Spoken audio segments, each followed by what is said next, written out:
ਸਤਨਾਮ ਸ੍ਰੀ ਵਾਹਿਗੁਰੂ ਜੀ।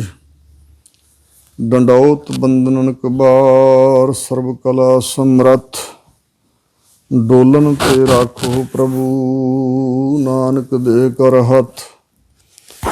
ਬਾਣੀ ਮੁਖੋਂ ਉਚਾਰੀਐ, ਹੋਏ ਰੁਸ਼ਨਾਈ ਮਿਟੈ ਅੰਧਿਆਰਾ। ਗਿਆਨ ਗੋਸ਼ਟ ਚਰਚਾ ਸਦਾ, ਅਨਹਦ ਸ਼ਬਦ ਉਠੇ ਧੁਨਕਾਰਾ। ਸਤਨਾਮ ਸ੍ਰੀ ਵਾਹਿਗੁਰੂ ਜੀ। ਰਾਗ ਆਸਾ ਮਹੱਲਾ ਚੌਥਾ। ਸੋ ਪੁਰਖ ਇੱਕ ਓੰਕਾਰ ਸਤਿਗੁਰ ਪ੍ਰਸਾਦ। ਸੋ ਪੁਰਖ ਨਿਰੰਜਨ ਹਰ ਪੁਰਖ ਨਿਰੰਜਨ, ਹਰ ਅਗਮਾ ਅਗਮ ਅਪਾਰਾ। ਸਭ ਧਿਆਵਹਿ ਸਭ ਧਿਆਵਹਿ ਤੁਧ ਜੀ, ਹਰ ਸੱਚੇ ਸਿਰਜਣਹਾਰਾ। ਵਾਹਿਗੁਰੂ ਜੀ ਕਾ ਖਾਲਸਾ, ਵਾਹਿਗੁਰੂ ਜੀ ਕੀ ਫਤਿਹ। ਸਤਿਗੁਰਾਂ ਦੀ ਸਾਜੀ ਨਵਾਜੀ, ਪਰਮ ਸਨਮਾਨਯੋਗ ਗੁਰੂ ਕਾ ਰੂਪ ਖਾਲਸਾ ਸਾਧ ਸੰਗਤ ਜੀ। ਸਤਿਗੁਰੂ ਜੀ ਦੀ ਪਾਵਨ ਪਵਿੱਤਰ ਅਕਾਲੀ ਬਾਣੀ ਦੀ ਵਿਚਾਰ ਨੂੰ ਅੱਗੇ ਤੋਰਦਿਆਂ ਹੋਇਆਂ, ਆਸਾ ਰਾਗ ਵਿੱਚ ਚੌਥੇ ਪਾਤਸ਼ਾਹ ਸ੍ਰੀ ਗੁਰੂ ਰਾਮਦਾਸ ਮਹਾਰਾਜ ਜੀ ਦਾ ਉਚਾਰਨ ਕੀਤਾ ਹੋਇਆ ਸ਼ਬਦ, ਜਿਸ ਦਾ ਸਿਰਲੇਖ ਹੈ ਸੋ ਪੁਰਖ। ਇੱਥੋਂ ਵਿਚਾਰ ਆਰੰਭ ਆਪਾਂ ਕਰ ਰਹੇ ਹਾਂ, ਜੋ ਕਿ ਰਹਿ ਰਾਸ ਸਾਹਿਬ ਦੇ 9 ਸ਼ਬਦਾਂ ਵਿੱਚੋਂ ਇਹ 6ਵਾਂ ਸ਼ਬਦ ਹੈ। ਕਰਤਾਰਪੁਰ ਸਾਹਿਬ ਵਾਲੇ ਸਰੂਪ ਦੇ ਅੰਦਰ ਜੋ ਸ੍ਰੀ ਗੁਰੂ ਅਰਜਨ ਦੇਵ ਜੀ ਨੇ ਭਾਈ ਗੁਰਦਾਸ ਜੀ ਤੋਂ ਪਾਵਨ ਸਰੂਪ ਲਿਖਵਾਇਆ, ਉਹਦੇ ਵਿੱਚ ਇਸ ਤੋਂ ਪਹਿਲੇ 5 ਸ਼ਬਦ ਹੀ ਹਨ। ਔਰ ਫਿਰ ਦਮਦਮਾ ਸਾਹਿਬ ਜਦੋਂ ਸ੍ਰੀ ਗੁਰੂ ਗੋਬਿੰਦ ਸਿੰਘ ਮਹਾਰਾਜ ਨੇ ਦੁਬਾਰਾ ਬਾਣੀ ਲਿਖਵਾਈ ਹੈ ਭਾਈ ਮਨੀ ਸਿੰਘ ਜੀ ਤੋਂ, ਉਹਦੇ ਵਿੱਚ ਇਹ ਅਗਲੇ 4 ਸ਼ਬਦ ਸ਼ਾਮਲ ਕੀਤੇ ਹਨ ਰਹਿ ਰਾਸ ਸਾਹਿਬ ਦੇ ਪਾਠ ਵਜੋਂ। ਇਹ ਸਾਰੇ ਸ਼ਬਦ ਗੁਰੂ ਗ੍ਰੰਥ ਸਾਹਿਬ ਵਿੱਚ ਵੱਖ-ਵੱਖ ਰਾਗਾਂ ਵਿੱਚ ਇਹ ਅੰਕਿਤ ਹਨ। ਜਿਵੇਂ ਪਿਛੇ ਸ਼ਬਦ ਗੂਜਰੀ ਰਾਗ ਦੇ ਵਿੱਚ ਆਏ ਨੇ, ਰਾਗ ਗੂਜਰੀ ਮਹੱਲਾ ਚੌਥਾ ਔਰ ਰਾਗ ਗੂਜਰੀ ਮਹੱਲਾ 5ਵਾਂ, ਉਹ ਦੁਬਾਰਾ ਵੀ ਆਉਣਗੇ ਗੂਜਰੀ ਰਾਗ ਵਿੱਚ। ਇਸੇ ਤਰ੍ਹਾਂ ਇਹ ਆਸਾ ਰਾਗ ਦੇ ਅਗਲੇ 4 ਸ਼ਬਦ ਜੋ 2 ਗੁਰੂ ਰਾਮਦਾਸ ਮਹਾਰਾਜ ਜੀ ਦੇ ਉਚਾਰੇ ਹੋਏ ਨੇ, ਇੱਕ ਸ਼੍ਰੀ ਗੁਰੂ ਨਾਨਕ ਦੇਵ ਜੀ ਦਾ ਤੇ ਇੱਕ ਸ਼੍ਰੀ ਗੁਰੂ ਅਰਜਨ ਦੇਵ ਜੀ ਮਹਾਰਾਜ ਦਾ, ਇਹ ਵੀ 4 ਸ਼ਬਦ ਦੁਬਾਰਾ ਆਸਾ ਰਾਗ ਵਿੱਚ ਆਉਣਗੇ। ਇੱਥੇ ਸਤਿਗੁਰੂ ਜੀ ਬਚਨ ਉਚਾਰਨ ਕਰ ਰਹੇ ਨੇ, ਸੋ ਪੁਰਖ ਸਿਰਲੇਖ ਹੇਠ ਇੱਕ ਓੰਕਾਰ ਸਤਿਗੁਰ ਪ੍ਰਸਾਦ। ਬੀਜ ਰੂਪ ਮੰਗਲ ਜੋ ਗੁਰੂ ਗ੍ਰੰਥ ਸਾਹਿਬ ਵਿੱਚ 523 ਵਾਰ ਆਇਆ। ਇੱਕੋ ਇੱਕ ਅਦਵੈਤ ਸਰੂਪ ਪਰਮਾਤਮਾ ਓੰਕਾਰ, ਸਾਰਿਆਂ ਦਾ ਪ੍ਰਕਾਸ਼ਕ, ਵਾਹਦ ਹਸਤੀ ਵਾਹਿਗੁਰੂ, ਜਿਸ ਨੂੰ ਅੱਲਾ, ਖੁਦਾ, ਰਾਮ, ਨਾਰਾਇਣ, ਹਰੀ, ਦਮੋਦਰ, ਗੋਪਾਲ, ਗੋਬਿੰਦ ਅਨੇਕਾਂ ਨਾਮ ਦਿੱਤੇ ਜਾਂਦੇ ਨੇ। ਗੌਡ, ਯਹੋਵਾ ਆਦਿਕ ਹੈ ਇੱਕੋ ਹੀ ਹਸਤੀ ਹੈ ਵਾਹਿਗੁਰੂ ਪਰਮਾਤਮਾ, ਉਹਦੇ ਵਰਗਾ ਹੋਰ ਦੂਜਾ ਤੀਜਾ ਕੋਈ ਨਹੀਂ, ਇੱਕੋ ਦੇ ਅਨੇਕਾਂ ਨਾਮ ਹਨ। ਓੰਕਾਰ ਸਾਰੀ ਸ੍ਰਿਸ਼ਟੀ ਦਾ ਪ੍ਰਕਾਸ਼ਕ ਹੈ, ਸਤ ਚੇਤਨ ਆਨੰਦ ਸਰੂਪ ਅਤੇ ਸੱਚੇ ਗੁਰਾਂ ਦੀ ਪ੍ਰਸਾਦ ਕਿਰਪਾ ਦੁਆਰਾ ਵਾਹਿਗੁਰੂ ਜੀ ਪ੍ਰਾਪਤ ਹੁੰਦੇ ਨੇ। ਹਜੂਰ ਬਚਨ ਫਰਮਾਉਂਦੇ ਨੇ, ਸੋ ਪੁਰਖ ਨਿਰੰਜਨ ਹਰ ਪੁਰਖ ਨਿਰੰਜਨ। ਸੋ ਪੁਰਖ ਅਕਾਲ ਪੁਰਖ ਵਾਹਿਗੁਰੂ, ਜੋ ਪੁਰੀਆਂ ਪੁਰੀਆਂ ਜਿਖੇ ਆਕਾਸ਼ ਦੀ ਨਿਆਈ ਵਿਆਪਕ ਹੈ, ਜੋ ਪੁਰਸ਼ਾਰਥ ਦੇਣ ਵਾਲਾ ਔਰ ਏਕਾ ਪੁਰਖ ਸਬਾਈ ਨਾਰ, ਇੱਕੋ ਇੱਕ ਵਾਹਦ ਮਰਦ ਖਸਮ ਪਤੀ ਹੈ ਵਾਹਿਗੁਰੂ। ਬਾਕੀ ਜੀਵ ਪਰਤੰਤਰ ਹਨ, ਅਧੀਨ ਹਨ, ਮਾਨੋ ਇਸਤਰੀਆਂ ਦੀ ਨਿਆਈ ਨੇ। ਨਿਰੰਜਨ ਸ਼ੁੱਧ ਸਰੂਪ ਹੈ ਵਾਹਿਗੁਰੂ, ਜਿਸ ਦੇ ਸਰੂਪ ਵਿੱਚ ਮਾਇਆ ਦਾ ਕੋਈ ਪ੍ਰਭਾਵ ਨਹੀਂ। ਅੰਜਨ ਕਾਲਖ ਸੁਰਮੇ ਦਾ ਨਾਮ। ਨਿਰਅੰਜਨ ਵਿਕਾਰਾਂ, ਦੋਸ਼ਾਂ, ਪਾਪਾਂ ਦੀ ਕਾਲਖ ਤੋਂ ਰਹਿਤ। ਹਰ ਪੁਰਖ ਨਿਰੰਜਨ। ਹਰੀ ਅਕਾਲ ਪੁਰਖ ਹੀ ਉਹ ਪੁਰਖ ਹੈ ਤੇ ਨਿਰੰਜਨ ਹੈ, ਸ਼ੁੱਧ ਸਰੂਪ ਹੈ। ਹਰ ਅਗਮਾ ਅਗਮ ਅਪਾਰਾ। ਹਰੀ ਪਰਮਾਤਮਾ ਅਗੰਮ ਤੋਂ ਅਗੰਮ, ਅਪਹੁੰਚ ਤੋਂ ਅਪਹੁੰਚ ਹੈ, ਗਮਾਂ ਝੋਰਿਆਂ ਤੋਂ ਵੀ ਰਹਿਤ ਹੈ ਤੇ ਇੰਦਰੀਆਂ ਮਨ ਆਦਿਕ ਸਾਰਿਆਂ ਤੋਂ ਅਗੰਮ ਅਪਹੁੰਚ ਹੈ ਵਾਹਿਗੁਰੂ। ਅਪਾਰਾ ਬੇਅੰਤ ਬੇਅੰਤ ਹੈ। ਸਭ ਧਿਆਵਹਿ ਸਭ ਧਿਆਵਹਿ ਤੁਧ ਜੀ। ਹੇ ਵਾਹਿਗੁਰੂ ਜੀ, ਸਾਰੇ ਤੁਹਾਨੂੰ ਹੀ ਧਿਆਉਂਦੇ ਹਨ, ਪਿੱਛੇ ਵੀ ਧਿਆਉਂਦੇ ਸੀ, ਹੁਣ ਵੀ ਤੁਹਾਨੂੰ ਹੀ ਧਿਆ ਰਹੇ ਨੇ। ਹਰ ਸੱਚੇ ਸਿਰਜਣਹਾਰਾ। ਹੇ ਹਰੀ, ਤੁਸੀਂ ਸੱਚੇ ਸਦਾ ਕਾਇਮ ਰਹਿਣ ਵਾਲੇ, ਇੱਕੋ ਇੱਕ ਤੁਸੀਂ ਹਸਤੀ ਹੋ ਜੋ ਸਦਾ ਕਾਇਮ ਰਹਿਣ ਵਾਲੀ ਹੈ। ਸਿਰਜਣਹਾਰਾ, ਸਾਰੀ ਸ੍ਰਿਸ਼ਟੀ ਦੀ ਸਿਰਜਣਾ ਰਚਨਾ ਕਰਨ ਵਾਲੇ ਵੀ, ਸਭ ਨੂੰ ਪੈਦਾ ਕਰਨ ਵਾਲੇ ਵੀ ਤੁਸੀਂ। ਸਭ ਜੀ ਤੁਮਾਰੇ ਜੀ, ਸਾਰੇ ਜੀ ਵੱਡੇ ਛੋਟੇ ਸਭ ਤੁਹਾਡੇ ਹੀ ਹਨ ਜੀ। ਤੂੰ ਜੀਆਂ ਕਾ ਦਾਤਾਰਾ, ਹੇ ਵਾਹਿਗੁਰੂ ਸਾਰਿਆਂ ਜੀਆਂ ਦੇ ਤੁਸੀਂ ਹੀ ਦਾਤਾਰ ਹੋ। ਸਭਨਾ ਜੀਆਂ ਕਾ ਇੱਕ ਦਾਤਾ, ਸੋ ਮੈਂ ਵਿਸਰ ਨਾ ਜਾਈ। ਇੱਕ ਦਾਤਾਰ ਸਗਲ ਹੈ ਜਾਚ, ਹਰ ਧਿਆਵੋ ਸੰਤੋ ਜੀ, ਸਭ ਦੁਖ ਵਿਸਾਰਨ ਹਾਰਾ। ਜਿਵੇਂ ਦਸਮ ਪਾਤਸ਼ਾਹ ਨੇ ਕਿਹਾ, ਧਿਆਨ ਧਰੋ ਤਿਹ ਕੋ ਮਨ ਮੈਂ, ਜਿਹ ਕੋ ਅਮਿਤੋਜ ਸਭੈ ਜਗ ਛਾਇਓ। ਜਿਸ ਵਾਹਿਗੁਰੂ ਦਾ ਅਮਿਤ ਬਲ ਸਾਰੇ ਜਗ ਵਿੱਚ ਛਾਇਆ ਹੋਇਆ ਹੈ, ਧਿਆਨ ਉਸੇ ਦਾ ਹੀ ਧਰਨਾ ਚਾਹੀਦਾ, ਉਹਨੂੰ ਦੂਰ ਨਹੀਂ ਜਾਣਨਾ ਚਾਹੀਦਾ। ਤੇ ਮਨ ਦੇ ਅੰਦਰ ਜਿਹੜੇ ਸੁਰਤ ਸਾਡਾ ਧਿਆਨ ਹੈ, ਮਨ ਦਾ ਖਿਆਲ ਹੈ, ਵਾਹਿਗੁਰੂ ਵੱਲੋਂ ਰੱਖਣਾ ਚਾਹੀਦਾ। ਸਭ ਦੁੱਖ ਵਿਸਾਰਨ ਹਾਰਾ, ਸਾਰੇ ਦੁੱਖਾਂ ਨੂੰ ਵਿਸਾਰਨ ਵਾਲਾ, ਦੂਰ ਕਰਨ ਵਾਲਾ, ਦੁੱਖ ਦੂਰ ਕਰਨ ਵਾਲਾ, ਦੁੱਖ ਮੇਟਣ ਵਾਲਾ ਹੈ। ਤੇ ਇੱਕ ਭਾਈ ਵੀਰ ਸਿੰਘ ਜੀ ਨੇ ਇੰਝ ਵੀ ਅਰਥ ਕੀਤਾ, ਦੁੱਖ ਵਿਸਾਰਨ ਹਾਰਾ ਦਾ ਅਰਥ ਹੈ ਦੁੱਖਾਂ ਨੂੰ ਵਿਸਰਜਣ ਕਰਨ ਵਾਲਾ। ਕਿਉਂਕਿ ਇੱਕ ਸਵਾਲ ਉੱਠਦਾ ਨਾ ਕਈ ਵਾਰੀ, ਤੇ ਤੁਸੀਂ ਕਿਹਾ ਜੀ ਦੁੱਖ ਦੂਰ ਕਰਨ ਵਾਲਾ, ਤੇ ਫਿਰ ਭਾਈ ਮਤੀ ਦਾਸ ਜੀ ਦੇ ਸੀਸ ਤੇ ਤਾਂ ਆਰਾ ਰੱਖਿਆ ਗਿਆ। ਆਰਾ ਰੱਖਣ ਦਾ ਤਾਂ ਬੜਾ ਵੱਡਾ ਦੁੱਖ ਹੁੰਦਾ। ਭਾਈ ਮਨੀ ਸਿੰਘ ਦਾ ਬੰਦ ਕੱਟਿਆ ਗਿਆ, ਜਦੋਂ ਕੱਟਿਆ ਗਿਆ ਹੋਵੇਗਾ ਤਾਂ ਦੁੱਖ ਬਹੁਤ ਹੋਵੇਗਾ। ਉਹ ਤਾਂ ਭਗਤ ਸਨ ਤੇ ਵਾਹਿਗੁਰੂ ਨੇ ਉਹਨਾਂ ਦੇ ਦੁੱਖ ਨਹੀਂ ਦੂਰ ਕੀਤੇ। ਜਾਂ ਭਾਈ ਤਾਰੂ ਸਿੰਘ ਦਾ ਖੋਪਰਾ ਲੱਥ ਗਿਆ। ਇਹ ਹੈ ਸਾਡੀ ਸੰਸਾਰੀ ਬਿਰਤੀ। ਅਸੀਂ ਸਰੀਰਕ ਦੁੱਖ ਨੂੰ ਦੁੱਖ ਮੰਨਦੇ ਹਾਂ, ਸਰੀਰਕ ਸੁੱਖ ਨੂੰ ਸੁੱਖ ਮੰਨਦੇ ਹਾਂ। ਇਹ ਵੀ ਬੁੱਧੀ ਸਾਡੀ ਕੰਮ ਕਰਦੀ ਹੋਏ ਤੇ ਸਾਨੂੰ ਸਮਝ ਆ ਸਕਦੀ ਹੈ ਵੀ ਭਾਈ ਮਤੀ ਦਾਸ ਬਾਰੇ ਕਿਸੇ ਕਿਤਾਬ, ਗ੍ਰੰਥ, ਇਤਿਹਾਸ 'ਚ ਇਹ ਨਹੀਂ ਲਿਖਿਆ ਹੋਇਆ ਵੀ ਭਾਈ ਮਤੀ ਦਾਸ ਦੇ ਸਿਰ ਤੇ ਦੁਆਰਾ ਰੱਖਿਆ ਤੇ ਉਹਦੀ ਕੋਈ ਸੀ ਹਾਏ ਚੀਕ ਨਿਕਲੀ ਹੋਵੇ। ਭਾਈ ਮਨੀ ਸਿੰਘ ਦਾ ਜਿਸ ਵੇਲੇ ਬੰਦ ਕੱਟਿਆ ਗਿਆ ਤੇ ਉਹਨੇ ਕਿਹਾ, ਇਹੋ ਲੋਕੋ ਮੈਂ ਮਾਰਿਆ ਜਾ ਰਿਹਾ, ਮੈਨੂੰ ਦੁੱਖ ਮਿਲ ਰਿਹਾ, ਜਾਂ ਰੋਏ ਹੋਣ। ਜਾਂ ਭਾਈ ਤਾਰੂ ਸਿੰਘ ਦਾ ਖੋਪਰਾ ਲੱਥਣ ਤੋਂ ਉਹਨਾਂ ਚੀਕਾਂ ਮਾਰੀਆਂ, ਦੁੱਖ ਦੇ ਤੜਫ ਕੇ ਤੇ ਉਹਨਾਂ ਪ੍ਰਾਣ ਨਿਕਲੇ ਹੋਣ ਉਹਨਾਂ ਦੇ। ਐਸਾ ਤਾਂ ਹੋਇਆ ਨਹੀਂ। ਔਰ ਇਸ ਪ੍ਰਕਾਰ ਉਹ ਜੋ ਰੱਬ ਦੇ ਪਿਆਰੇ ਹਨ, ਗੁਰੂ ਦੀ ਬਖਸ਼ਿਸ਼ ਵਾਲੇ, ਉਹਨਾਂ ਦੇ ਦੁੱਖ ਦੂਰ ਹੋਏ ਨੇ। ਇਹ ਸੰਸਾਰੀ ਨਿਗਾਹ 'ਚ ਦਿਸਦਾ ਹੈ ਕਿ ਉਹਨਾਂ ਨੂੰ ਸ਼ਾਇਦ ਕੋਈ ਦੁੱਖ ਮਿਲ ਰਿਹਾ, ਪਰ ਉੱਥੇ ਦੁੱਖ ਨਹੀਂ ਹੈ। ਦੁੱਖ ਦਾ ਅਭਾਵ ਹੁੰਦਾ, ਦੁੱਖ ਦਾ ਅਸਰ ਨਹੀਂ ਹੁੰਦਾ। ਕਿਉਂਕਿ ਜਿਸ ਸੁਰਤ ਨੇ, ਮਨ ਨੇ ਦੁੱਖ ਮਹਿਸੂਸ ਕਰਨਾ, ਉਹ ਸਰੀਰ ਤੋਂ ਪਰੇ ਹੋ ਜਾਂਦੀ ਹੈ। ਤੇ ਇਸ ਪ੍ਰਕਾਰ ਉੱਥੇ ਐਸਾ ਪ੍ਰਭਾਵ ਨਹੀਂ ਕਿ ਉਹ ਸਰੀਰਕ ਦੁੱਖ ਨੂੰ ਦੁੱਖ ਮੰਨਣ। ਜੋ ਨਰ ਦੁੱਖ ਮੈਂ ਦੁੱਖ ਨਹੀਂ ਮੰਨਦਾ। ਦੁੱਖ ਦਾ ਵਿਸਰਜਣ ਮਤਲਬ ਚੇਤਾ ਹੀ ਭੁਲਾ ਦੇਣਾ। ਐਸੀ ਅਵਸਥਾ ਵਾਹਿਗੁਰੂ ਜੀ ਬਖਸ਼ ਦਿੰਦੇ ਨੇ ਕਿ ਉੱਥੇ ਦੁੱਖ ਤੇ ਸੁੱਖ ਦਾ ਚੇਤਾ ਭੁੱਲਿਆ ਹੁੰਦਾ। ਉਹ ਪ੍ਰਭਾਵ ਨਹੀਂ ਪਾਉਂਦੇ, ਨਾ ਸੰਸਾਰਕ ਦੁੱਖ, ਨਾ ਸੁੱਖ, ਨਾ ਕਿਸੇ ਪਦਾਰਥ ਦੀ ਆਮਦ ਉਹਨਾਂ ਨੂੰ ਖੁਸ਼ੀ ਦਿੰਦੀ ਆ, ਨਾ ਚਲੇ ਜਾਣ ਦਾ ਕੋਈ ਦੁੱਖ ਮਹਿਸੂਸ ਹੁੰਦਾ। ਹਰਖ ਸੋਗ ਤੋਂ ਉੱਪਰ ਅਵਸਥਾ ਵਾਹਿਗੁਰੂ ਜੀ ਬਖਸ਼ ਦਿੰਦੇ ਨੇ। ਹਰ ਆਪੇ ਠਾਕੁਰ, ਹਰ ਆਪੇ ਸੇਵਕ ਜੀ, ਕਿਆ ਨਾਨਕ ਜੰਤ ਵਿਚਾਰਾ। ਹਜ਼ੂਰ ਕਹਿੰਦੇ ਨੇ, ਹਰੀ ਪਰਮਾਤਮਾ ਆਪ ਹੀ ਠਾਕੁਰ, ਮਾਲਕ। ਜ਼ਮੀਨਾਂ ਦੇ ਮਾਲਕਾਂ ਨੂੰ ਠਾਕੁਰ ਕਿਹਾ ਜਾਂਦਾ ਯੂਪੀ ਆਦਿਕ ਦੇ ਇਲਾਕਿਆਂ 'ਚ। ਵੈਸੇ ਠਾਕੁਰ ਦਾ ਅਰਥ ਮਾਲਕ ਹੈ। ਇੰਝ ਵੀ ਅਰਥ ਕਰਦੇ ਨੇ, ਠਾ ਪੈਦਾ ਕਰਨ ਵਾਲਾ, ਕੋ ਪਾਲਣ ਵਾਲਾ ਤੇ ਰੂਹ ਸੰਘਾਰ ਕਰਨ ਵਾਲਾ। ਵੱਖਰੇ ਅੱਖਰਾਂ ਕਰਕੇ ਇੰਝ ਅਰਥ। ਮਾਲਕ ਸਾਰੀ ਸ੍ਰਿਸ਼ਟੀ ਦਾ ਵਾਹਿਗੁਰੂ ਆਪ ਹੀ ਹੈ ਤੇ ਆਪ ਹੀ ਸੇਵਕ ਰੂਪ ਹੈ। ਮਾਲਕ ਜੋ ਜਪਣ ਦੇ ਯੋਗ ਹੈ ਤੇ ਸੇਵਕ ਜੋ ਜਪਣ ਵਾਲਾ, ਵਾਹਿਗੁਰੂ ਨੂੰ ਸਿਮਰਨ ਵਾਲਾ, ਦੋਵੇਂ ਪਾਸੇ ਵਾਹਿਗੁਰੂ ਜੀ ਆਪ ਹੀ ਨੇ। ਮਤਲਬ ਸੇਵਕ ਨੂੰ ਵੀ ਸਮਰੱਥਾ ਵਾਹਿਗੁਰੂ ਬਖਸ਼ਦੇ ਨੇ। ਬੁੱਧੀ ਅੰਦਰ ਪ੍ਰਕਾਸ਼, ਸਮਝ, ਸੂਝ ਬੂਝ ਵਾਹਿਗੁਰੂ ਜੀ ਬਖਸ਼ਦੇ ਨੇ। ਆਪ ਜਪਾਏ ਜਪੈ ਸੋ ਨਾਉ, ਆਪ ਗਵਾਏ ਸੋ ਹਰ ਗੁਣ ਗਾਓ। ਜੇ ਵਾਹਿਗੁਰੂ ਐਸੀ ਸਮਝ ਨਾ ਦੇਣ, ਐਸੀ ਪ੍ਰੇਰਨਾ ਨਾ ਮਿਲੇ, ਜਾਂ ਜੀਵਨ ਹੀ ਨਾ ਹੋਏ, ਸਵਾਸ ਹੀ ਨਾ ਚੱਲਦੇ ਹੋਣ, ਤਾਂ ਅਸੀਂ ਜਪ ਨਹੀਂ ਸਕਦੇ। ਇਸ ਕਰਕੇ ਵਾਹਿਗੁਰੂ ਹੀ ਆਪਣੇ ਸੇਵਕਾਂ ਦੇ ਵਿੱਚ ਵਰਤ ਰਿਹਾ। ਆਪ ਹੀ ਠਾਕੁਰ ਪਰਮਾਤਮਾ, ਆਪ ਹੀ ਸੇਵਕਾਂ ਅੰਦਰ ਆਤਮਾ ਰੂਪ ਹੋ ਕੇ ਤੇ ਆਪਣਾ ਸਿਮਰਨ ਕਰਵਾ ਰਿਹਾ। ਕਿਆ ਨਾਨਕ ਜੰਤ ਵਿਚਾਰਾ। ਉਸ ਪਰਮਾਤਮਾ ਦੀ ਸੱਤਾ ਤੋਂ ਬਗੈਰ ਇਹ ਜਿਹੜਾ ਜੰਤ ਜੀਵ ਹੈ, ਇਹ ਵਿਚਾਰਾ ਕਿਆ ਹੈ, ਤੁਸ਼ ਹੈ, ਬਪੜਾ ਹੈ, ਇਹਦੀ ਕੀ ਪਾਇਆ ਹੈ। ਹੁਣ ਅਗਲੇ ਪਦ ਵਿੱਚ ਸਤਿਗੁਰੂ ਜੀ ਬਚਨ ਕਰ ਰਹੇ ਨੇ, ਤੂੰ ਘਟ ਘਟ ਅੰਤਰ ਸਰਵ ਨਿਰੰਤਰ ਜੀ। ਵਾਹਿਗੁਰੂ ਨੂੰ ਮੁਖਾਤਬ ਹੋ ਕੇ ਇਹ ਬਚਨ ਹਨ। ਹੇ ਵਾਹਿਗੁਰੂ ਜੀ, ਤੁਸੀਂ ਘਟਾਂ ਦੇ ਅੰਦਰ, ਹਿਰਦਿਆਂ ਦੇ ਅੰਦਰ ਹੋ, ਸਰਬ ਨਿਰੰਤਰ ਜੀ, ਸਾਰਿਆਂ ਜੀਆਂ ਦੇ ਅੰਦਰ ਇੱਕ ਰਸ ਲਗਾਤਾਰ ਸਮਾਏ ਹੋਏ ਹੋ, ਵਿਆਪਕ ਹੋ। ਹਰ ਇੱਕੋ ਪੁਰਖ ਸਮਾਣਾ, ਹੇ ਹਰੀ ਜੀ ਤੁਸੀਂ ਹੀ ਇੱਕ ਪੁਰਖ ਹੋ ਜੋ ਸਾਰੇ ਸਮਾਏ ਹੋਏ ਹੋ।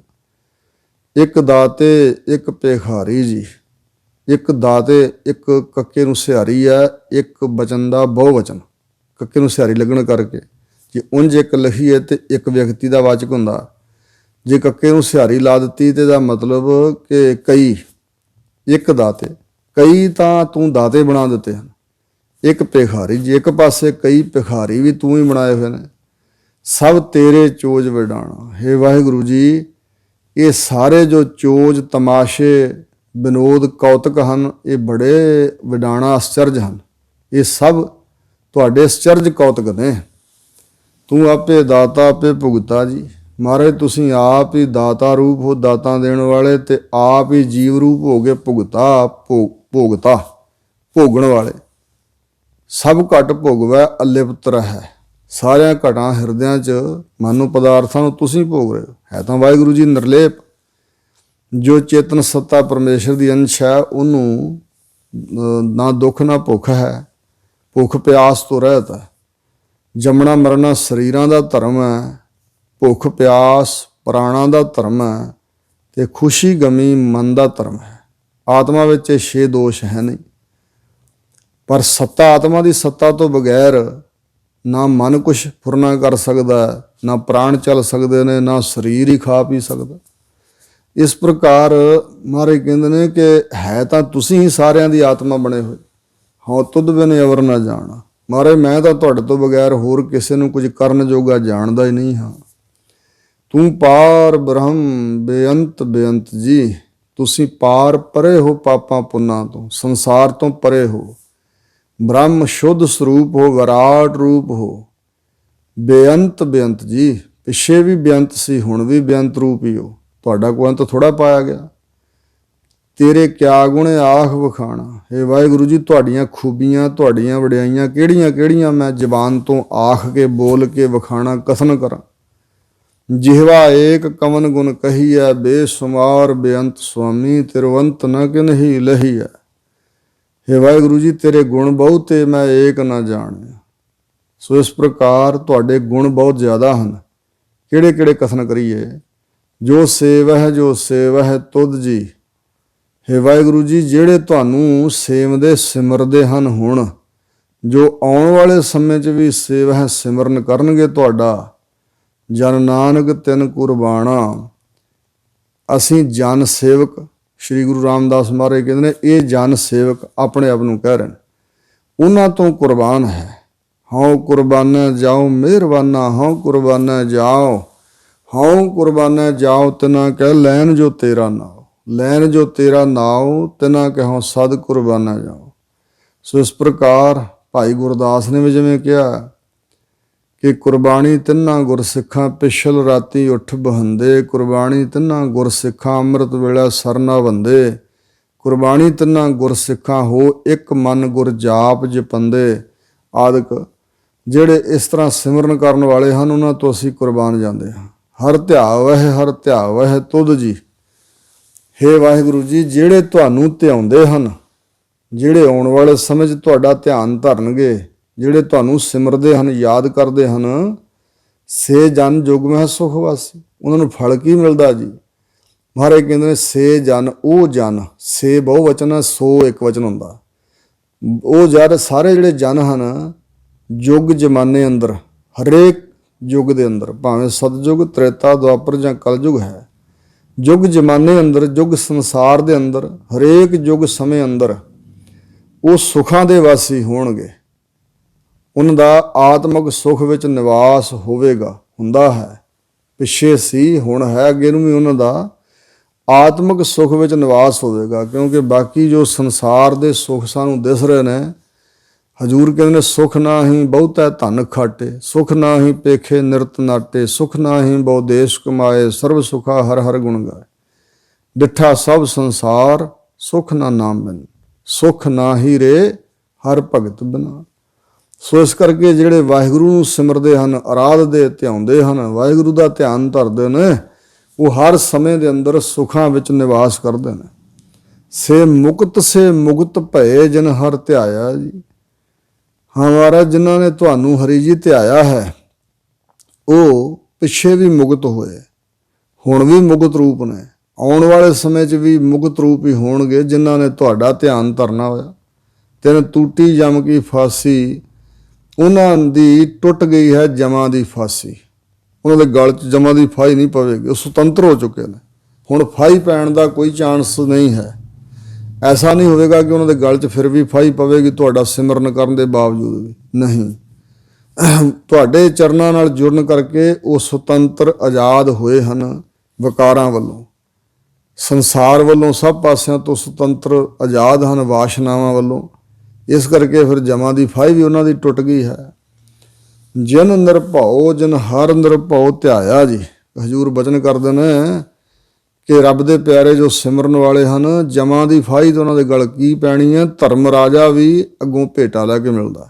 ਜਮਕਾਲ ਮਿਲਿਆ ਦੇ ਭੇਟ ਸੇਵਕ ਨਿਤ ਹੋਈ, ਜਾਂ ਨਾਮ ਧਿਆਇਨ ਸਾਜਨਾ ਜਨਮ ਪਦਾਰਥ ਜੀਤ। ਨਾਨਕ ਧਰਮ ਐਸੇ ਚਵਹਿ ਕੀਤੋ ਭਵਨ ਪੁਨੀਤ। ਸੋ ਜਿਨ੍ਹਾਂ ਨੇ ਹਰੀ ਪਰਮਾਤਮਾ ਜੋ ਨਿਰਭਉ ਹੈ, ਸ਼ੁਰੂ ਤੋਂ ਮੁੱਢ ਤੋਂ ਲੈ ਕੇ ਜੋ ਨਿਰਭਉ ਰੂਪ ਹੈ, ਅੱਜ ਵੀ ਨਿਰਭਉ, ਜਿਹਨੂੰ ਡਰ ਹੀ ਨਹੀਂ ਕਿਸੇ ਦਾ। ਭੈ ਵਿੱਚ ਸਭ ਆਕਾਰ ਹੈ, ਨਿਰਭਉ ਹਰ ਜੀਉ ਸੋਏ। ਔਰ ਅੱਗੇ ਨੂੰ ਵੀ ਸਦਾ ਨਿਰਭਉ ਹੀ ਰਹੇਗਾ ਵਾਹਿਗੁਰੂ। ਜਿਨ੍ਹਾਂ ਨੇ ਉਸ ਨਿਰਭਉ ਨੂੰ, ਜਿਨ੍ਹਾਂ ਨੇ ਹਰੀ ਨਿਰਭਉ ਨੂੰ ਧਿਆਇਆ ਸਿਮਰਿਆ ਹੈ ਜੀ, ਤਿਨਕਾ ਭਉ ਸਭ ਗਵਾਸੀ। ਪਰਮਾਤਮਾ ਦੇ ਨਾਮ ਵਿੱਚ ਇਹ ਸ਼ਕਤੀ ਹੈ, ਕਿਉਂਕਿ ਜੈਸਾ ਸੇਵੈ ਤੈਸੋ ਹੋਏ। ਜਿਹਨੂੰ ਸਿਮਰੀਏ ਤੇ ਸਿਮਰਦੇ ਮਾਨਸਿਕ ਤੌਰ ਤੇ ਉਹਦੇ ਨਾਲ ਲਗਾਅ ਬਣ ਜਾਏ ਤਾਂ ਉਹਦਾ ਰੂਪ ਬਣ ਜਾਈਦਾ। ਇਸ ਵਾਸਤੇ ਅਕਾਲ ਪੁਰਖ ਨਿਰਭਉ ਸਰੂਪ ਹੈ, ਤੇ ਜਿਨ੍ਹਾਂ ਨੇ ਉਸ ਨਿਰਭਉ ਨੂੰ ਸਿਮਰਿਆ ਉਹਨਾਂ ਦਾ ਡਰ ਵੀ ਸਭ ਪਰਮਾਤਮਾ ਨੇ ਗਵਾਤਾ, ਦੂਰ ਕਰ ਦਿੱਤਾ ਹੈ। ਆਉਣ ਵਾਲੇ ਸਮੇਂ 'ਚ ਵੀ ਗਵਾ ਦੇਵੇਗਾ ਜਿਹੜੇ ਸਿਮਰਨ ਕਰਨਗੇ ਉਸ ਨਿਰਭਉ ਸਰੂਪ ਦਾ।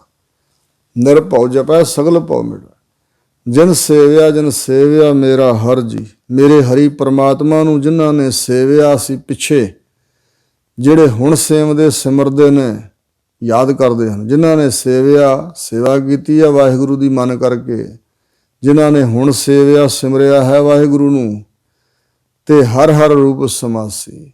ਉਹ ਹਰੀ ਹਰੀ ਪਰਮਾਤਮਾ ਕਰਦੇ ਹੋਏ, ਵਾਹਿਗੁਰੂ ਵਾਹਿਗੁਰੂ ਜਪਦੇ ਹੋਏ, ਹਰੀ ਦਾ ਰੂਪ ਹੋ ਕੇ ਉਸ ਪਰਮਾਤਮਾ ਵਿੱਚ ਹੀ ਸਮਾ ਗਏ ਜਾਂ ਸਮਾ ਜਾਣਗੇ। ਸੇ ਧਨ ਜਿਨ ਹਰ ਧਿਆਇਆ ਜੀ। ਸਲਾਉਣ ਯੋਗ ਹਨ ਉਹ, ਧਨਤਾ ਯੋਗ ਹਨ, ਵਡਿਆਈ ਦੇ ਪਾਤਰ ਹਨ ਉਹ ਜਿਨ੍ਹਾਂ ਨੇ ਹਰੀ ਨੂੰ ਸਿਮਰਿਆ, ਧਿਆਇਆ, ਅਰਾਧਿਆ ਹੈ ਜੀ। ਜਨ ਨਾਨਕ ਤਿਨ ਬਲ ਜਾਸੀ। ਸਤਿਗੁਰੂ ਰਾਮਦਾਸ ਮਹਾਰਾਜ ਕਹਿੰਦੇ ਨੇ ਇਹ ਜਨ, ਆਪਣੇ ਆਪ ਨੂੰ ਕਹਿ ਰਹੇ ਨੇ ਨਿਮਰਤਾ ਨਾਲ ਕਿ ਇਹ ਜੋ ਜਨ ਹੈ ਸੇਵਕ, ਇਹ ਉਹਨਾਂ ਤੋਂ ਬਲਿਹਾਰ ਜਾਸੀ ਜਾਵੇਗਾ, ਉਹਨਾਂ ਤੋਂ ਬਲਿਹਾਰ ਜਾਵੇਗਾ। ਤੇਰੀ ਭਗਤ ਭੰਡਾਰ ਜੀ। ਹੇ ਵਾਹਿਗੁਰੂ ਜੀ, ਤੁਹਾਡੀ ਭਗਤੀ ਦੇ ਭੰਡਾਰੇ ਬਣ ਗਏ ਹਨ ਉਹ ਗੁਰਮੁਖ ਪਿਆਰੇ। ਭਰੇ ਬੇਅੰਤ ਹਿਰਦੇ, ਪਹਿਲਾਂ ਵੀ ਸਿਮਰਨ ਕਰ ਕਰਕੇ ਹਿਰਦੇ ਭੰਡਾਰ ਬਣ ਕੇ ਭਰੇ ਹੋਏ ਨੇ ਉਹਨਾਂ ਦੇ, ਔਰ ਹੁਣ ਵੀ ਜਾਂ ਆਉਣ ਵਾਲੇ ਸਮੇਂ 'ਚ ਵੀ ਭਗਤੀ ਦੇ ਭੰਡਾਰ ਬਣ ਜਾਣਗੇ ਉਹਨਾਂ ਦੇ ਹਿਰਦੇ ਬੇਅੰਤ ਗੁਰਮੁਖਾਂ ਦੇ। ਤੇਰੇ ਭਗਤ ਸਲਾਹ ਹਨ ਤੁਧ ਜੀ। ਤੇਰੇ ਭਗਤ ਪਹਿਲਾਂ ਤੇ ਤੇਰੇ ਭਗਤ ਹੁਣ, ਜੋ ਤੁਹਾਨੂੰ ਸਲਾਉਂਦੇ ਹਨ ਵਾਹਿਗੁਰੂ ਜੀ। ਹਰ ਅਨਕ ਅਨੇਕ ਅਨੰਤਾ। ਹੇ ਹਰੀ ਜੀ, ਉਹ ਅਨੇਕਾਂ ਸੀ ਪਹਿਲਾਂ ਵੀ, ਹੁਣ ਵੀ ਅਨੇਕਾਂ, ਆਉਣ ਵਾਲੇ ਸਮੇਂ 'ਚ ਵੀ ਅੰਤ ਤੋਂ ਰਹਿਤ, ਭਾਵ ਗਿਣਤੀ ਮਿਣਤੀ ਨਹੀਂ ਹੋ ਸਕਦੀ ਕਿੰਨੇ ਕੁ ਹਨ। ਜਾਂ ਤੁਸੀਂ ਮਹਾਰਾਜ ਅਨੰਤ ਹੋ, ਅੰਤ ਤੋਂ ਰਹਿਤ ਹੋ, ਤੇ ਤੁਹਾਡੇ ਭਗਤ ਤੁਹਾਨੂੰ ਸਲਾਉਣ ਵਾਲੇ ਅਨੇਕਾਂ ਹਨ। ਤੇਰੀ ਅਨਕ ਕਰਹਿ ਹਰ ਪੂਜਾ ਜੀ। ਹੇ ਹਰੀ ਜੀ, ਤੁਹਾਡੀ ਪੂਜਾ ਅਨੇਕਾਂ ਪਹਿਲਾਂ ਕਰਦੇ ਸੀ, ਅਨੇਕਾਂ ਹੁਣ ਕਰ ਰਹੇ ਨੇ, ਅਨੇਕਾਂ ਕਰਨਗੇ। ਤਪ ਹੈ ਜਪ ਹੈ ਬੇਅੰਤਾ। ਹੇ ਵਾਹਿਗੁਰੂ ਜੀ, ਉਹ ਤਪ ਤਾਉਣ ਵਾਲੇ ਵੀ ਤੇ ਇਸੇ ਤਰ੍ਹਾਂ ਜਾਪ ਕਰਨ ਵਾਲੇ ਵੀ ਬੇਅੰਤ ਹਨ। ਬੇਅੰਤ ਤੁਹਾਨੂੰ ਜਪਣ ਵਾਲੇ ਹਨ, ਤੁਹਾਡਾ ਨਾਮ ਲੈ ਕੇ। ਬੇਅੰਤ ਤੁਹਾਡੇ ਨਾਮ ਦੀ ਤਪੱਸਿਆ, ਤੁਹਾਡੇ ਨਾਮ ਦੁਆਰਾ ਤਪੱਸਿਆ ਕਰਦੇ ਨੇ, ਬਹੁਤ ਮਿਹਨਤ ਮਸ਼ੱਕਤ ਕਰਦੇ ਨੇ, ਜੋਦੜੀਆਂ ਕਰਦੇ ਹਨ। ਤੇਰੇ ਅਨੇਕ ਪੜ੍ਹੈ ਬਹੁ ਸਿਮਰਤ ਸਾਸਤ ਜੀ। ਤੁਹਾਡੇ ਨਾਮ ਦੀ ਵਿਆਖਿਆ ਕਰਦਿਆਂ ਬਹੁਤ ਜ਼ਿਆਦੀਆਂ ਸਿਮਰਤੀਆਂ, ਜਿਵੇਂ 27 ਸਿਮਰਤੀਆਂ ਗ੍ਰੰਥ ਬਣੇ ਹੋਏ ਨੇ, 6 ਸ਼ਾਸਤਰ ਬਣੇ ਹੋਏ ਨੇ। ਪੂਰਵ ਮੀਮਾਂਸਾ ਹੈ, ਸ਼ਾਂਖ ਹੈ, ਨਿਆਏ ਹੈ, ਯੋਗ ਹੈ, ਵਿਦਾਂਤ ਹੈ ਇਤਿਆਦਿਕ। ਤੇ ਉਹ ਜਿਹੜੇ ਉਹਨਾਂ ਸ਼ਾਸਤਰਾਂ ਨੂੰ ਪੜ੍ਹਨ ਵਾਲੇ ਉਹ ਵੀ ਅਨੇਕਾਂ, ਸ਼ਾਸਤਰ ਸਿਮਰਤੀਆਂ ਵੀ ਅਨੇਕਾਂ ਬਣੀਆਂ ਹੋਈਆਂ। ਤੇ ਮਹਾਰਾਜ ਤੁਹਾਡੇ ਨਾਮ ਸੰਬੰਧੀ, ਤੁਹਾਡੀ ਵਡਿਆਈ ਵਿੱਚ ਅਨੇਕਾਂ ਤੁਹਾਡੇ ਉਹਨਾਂ ਸ਼ਾਸਤਰਾਂ ਨੂੰ, ਸਿਮਰਤੀਆਂ ਨੂੰ ਪੜ੍ਹਦੇ ਹਨ। ਕਰ ਕਿਰਿਆ ਖਟ ਕਰਮ ਕਰੰਤਾ, ਉਹਨਾਂ ਗ੍ਰੰਥਾਂ ਜਿਹੜੀ ਜਿਹੜੀ ਕਿਰਿਆ ਲਿਖੀ ਹੋਈ ਹੈ ਕਰਨੀ, ਉਹ ਕਿਰਿਆ ਵੀ ਕਰਦੇ ਨੇ। ਖਟ ਕਰਮ, ਜਿਵੇਂ ਵੇਦਾਂ ਸ਼ਾਸਤਰਾਂ ਨੂੰ ਪੜ੍ਹਨ ਵਾਲੇ ਤਾਂ ਹੁੰਦੇ ਸੀ ਕੇਵਲ ਬ੍ਰਾਹਮਣ, ਤੇ ਉਹ ਬ੍ਰਾਹਮਣ ਦੇ 6 ਕਰਮ ਮੰਨੇ ਗਏ ਨੇ ਮਨੁ ਸਿਮਰਤੀ ਅਨੁਸਾਰ। ਬ੍ਰਹਮ ਵਿਦਿਆ ਪੜ੍ਹਨੀ ਪੜ੍ਹਾਉਣੀ, ਜਗ ਕਰਨਾ ਕਰਾਉਣਾ, ਦਾਨ ਦੇਣਾ ਤੇ ਲੈਣਾ, ਇਹ ਬ੍ਰਾਹਮਣ ਦੇ 6 ਕਰਮ ਲਿਖੇ ਹੋਏ ਨੇ। ਇਸ ਤਰ੍ਹਾਂ ਉਹ ਖਟ ਕਰਮੀ ਜਿਹੜੇ ਹਨ 6 ਕਰਮ ਕਰੰਤਾ ਕਰਦੇ ਹੋਏ, ਉਹ ਵੀ ਮਾਨੋ ਮਹਾਰਾਜ ਜੀ ਤੁਹਾਨੂੰ ਹੀ ਪੜ੍ਹਦੇ ਪਏ ਨੇ। ਉਹ ਤੁਹਾਡੇ ਪੈਦਾ ਕੀਤੇ ਹੋਏ ਸਿਮਰਤੀਆਂ ਸ਼ਾਸਤਰਾਂ ਨੂੰ ਪੜ੍ਹੀ ਜਾ ਰਹੇ। ਸੇ ਭਗਤ ਸੇ ਭਗਤ ਭਲੇ ਜਨ ਨਾਨਕ ਜੀ, ਜੋ ਭਾਵ ਹੈ ਮੇਰੇ ਹਰ ਭਗਵੰਤਾ। ਐ ਮੇਰੇ ਹਰੀ, ਐ ਮੇਰੇ ਭਗਵੰਤ। ਖਟ ਭਗਾਂ ਸੰਪੰਨ, ਜੋ ਇਹਨੂੰ ਭਗਵਾਨ ਜਾਂ ਭਗਵੰਤ ਸ਼ਬਦ ਵਰਤਿਆ ਜਾਂਦਾ। ਧਰਮ ਸਵੈ ਜਸ ਵੈਰਾਗ ਪੁਨ ਐਸ਼ਵਰਜ ਸ਼੍ਰੇ ਵਿਗਿਆਨ, ਇਹ ਖਟ ਭਗਾਂ ਸੰਪੰਨ, ਜੋ ਤਾਹਿ ਕਹਿਤ ਭਗਵਾਨ। ਪਰ ਸਤਿਗੁਰੂ ਜੀ ਨੇ ਭਗਵਾਨ ਅਰਥ ਕੇਵਲ ਅਕਾਲ ਪੁਰਖ ਵਾਸਤੇ ਵਰਤਿਆ ਹੈ। ਮੇਰੇ ਹਰੀ, ਇਹ ਸਾਰੀਆਂ ਸ਼ਕਤੀਆਂ ਵਾਲੇ ਵਾਹਿਗੁਰੂ, ਉਹੀ ਭਗਤ ਪਿੱਛੇ ਭਲੇ ਸੀ, ਉਹੀ ਅੱਜ ਭਲੇ ਨੇ। ਇਹ ਜਨ ਸੇਵਕ ਇਹ ਗੱਲ ਕਹਿ ਰਿਹਾ, ਜੋ ਭਾਵ ਹੈ ਮੇਰੇ ਹਰ ਭਗਵੰਤਾ। ਇਹ ਮੇਰੇ ਹਰੀ ਭਗਵੰਤ ਜੀ ਜੋ ਤੁਹਾਨੂੰ ਪਾਉਂਦੇ ਹਨ, ਜਿਹੜੇ ਚੰਗੇ ਲੱਗਦੇ ਹਨ ਉਹਨਾਂ ਨੂੰ ਭਲੇ ਕਿਹਾ ਜਾਵੇਗਾ। ਜਿਹੜੇ ਤੁਹਾਨੂੰ ਪਸੰਦ ਨਹੀਂ ਆਏ ਉਹ ਭਲੇ ਭਗਤ ਕਿਵੇਂ ਹੋਏ? ਉਹਨਾਂ ਦੀ ਭਾਵਨਾ ਹੀ ਨਹੀਂ ਬਣੀ ਤੁਹਾਡੇ ਪ੍ਰਤੀ, ਤੇ ਤੁਹਾਨੂੰ ਉਹ ਭਾਏ ਨਹੀਂ, ਚੰਗੇ ਨਹੀਂ ਲੱਗੇ। ਉਹਨਾਂ ਅੰਦਰ ਹੰਕਾਰ ਹੋਵੇਗਾ। ਜਿਹੜੇ ਤੁਹਾਨੂੰ ਭਾ ਗਏ, ਚੰਗੇ ਲੱਗਦੇ ਹਨ, ਹੇ ਮੇਰੇ ਹਰੀ ਭਗਵੰਤ ਜੀ, ਉਹੀ ਭਗਤ ਭਲੇ ਨੇ। ਤੇ ਇਸ ਸ਼ਬਦ ਦੀ ਅਖੀਰਲੀ ਪੌੜੀ ਜਾਂ ਅਖੀਰਲਾ ਪਦ ਹੈ, ਤੂੰ ਆਦਿ ਪੁਰਖ ਪਰੰਪਰ ਕਰਤਾ ਜੀ। ਹੇ ਵਾਹਿਗੁਰੂ ਜੀ, ਤੁਸੀਂ ਸਾਰੀ ਸ੍ਰਿਸ਼ਟੀ ਦੇ ਆਦਿ ਮੁੱਢ ਰੂਪ ਹੋ, ਮੂਲ ਰੂਪ ਹੋ, ਪੁਰਖ ਪੂਰਨ ਹੋ, ਅਪਰੰਪਰ ਅਪਰ ਅਪਰ, ਪਰੇ ਤੋਂ ਪਰੇ, ਅਪਰ ਅਪਾਰ ਵੀ ਜਿਸ ਨੂੰ ਕਹਿ ਲਿਆ ਜਾਂਦਾ।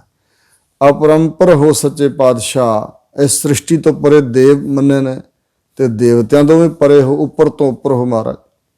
ਕਰਤਾ ਰੂਪ ਹੋ ਸਾਰੀ ਸ੍ਰਿਸ਼ਟੀ ਦੇ, ਕੁਦਰਤ ਦੇ ਕਰਤਾ ਤੁਸੀਂ ਹੋ।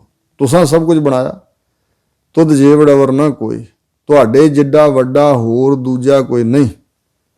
ਭਾਵ ਕੋਈ ਉਹਦੇ ਜਿੱਡਾ ਵੱਡਾ ਹੋਏ ਤੇ ਕੋਈ ਸ਼ਰੀਕ ਹੋਵੇ ਨਾ ਵਾਹਿਗੁਰੂ ਦਾ, ਤੇ ਹੋਰ ਮਹਾਰਾਜ ਤੁਹਾਡੇ ਜਿੱਡਾ ਵੱਡਾ ਤਾਂ ਕੋਈ ਹੈ ਨਹੀਂ।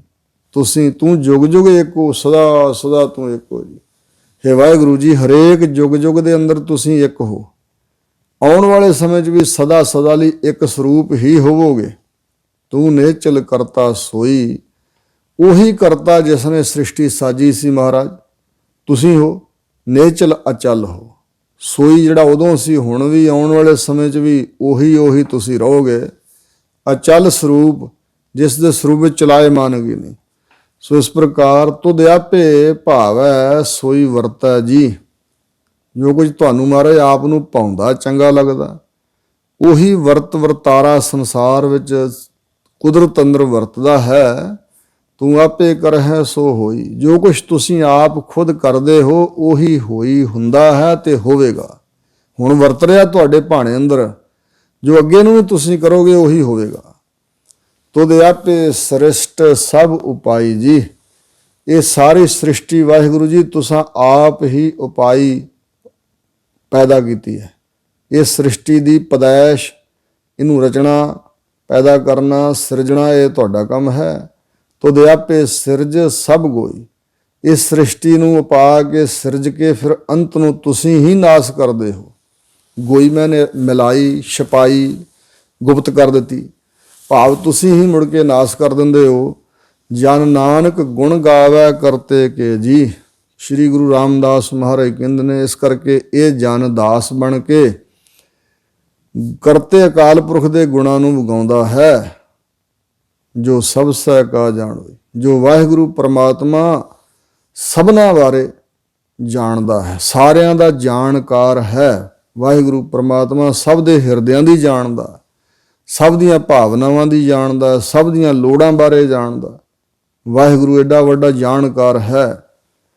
ਅਗਲਾ ਸ਼ਬਦ ਆਸਾ ਮਹੱਲਾ ਚੌਥਾ। ਤੂੰ ਕਰਤਾ ਸਚਿਆਰ ਮੈਂਡਾ ਸਾਈਂ। ਵਾਹਿਗੁਰੂ ਨੂੰ ਸੰਬੋਧਨ ਕਰਕੇ ਕਹਿ ਰਹੇ ਨੇ, ਹੈ ਵਾਹਿਗੁਰੂ ਜੀ ਤੁਸੀਂ ਕਰਤੇ ਤੇ ਸੱਚ ਵਾਲੇ, ਸਚਿਆਰ ਹਮੇਸ਼ਾ ਹਮੇਸ਼ਾ ਸੱਚ ਸਰੂਪ ਰਹਿਣ ਵਾਲੇ, ਤੇ ਤੁਸੀਂ ਮੇਰੇ ਸਾਈਂ ਮਾਲਕ ਹੋ। ਜੋ ਤਉ ਭਾਵੈ ਸੋਈ ਥੀਸੀ। ਜੋ ਤੁਹਾਨੂੰ ਭਾਉਂਦਾ ਚੰਗਾ ਲੱਗਦਾ ਉਹੀ ਹੁੰਦਾ ਹੈ। ਥੀਸੀ ਹੋਵੇਗਾ, ਥੀਵਣਾ ਹੋਣਾ। ਜੋ ਤੂੰ ਦੇਹ ਸੋਈ ਹੋ ਪਾਈ। ਜੋ ਕੁਛ ਤੁਸੀਂ ਮੈਨੂੰ ਦਿੰਦੇ ਹੋ ਉਹੀ ਮੈਂ ਪ੍ਰਾਪਤ ਕਰਦਾ ਹਾਂ। ਜੋ ਦੇਵੋਗੇ ਉਹੀ ਪ੍ਰਾਪਤ ਕਰਾਂਗਾ।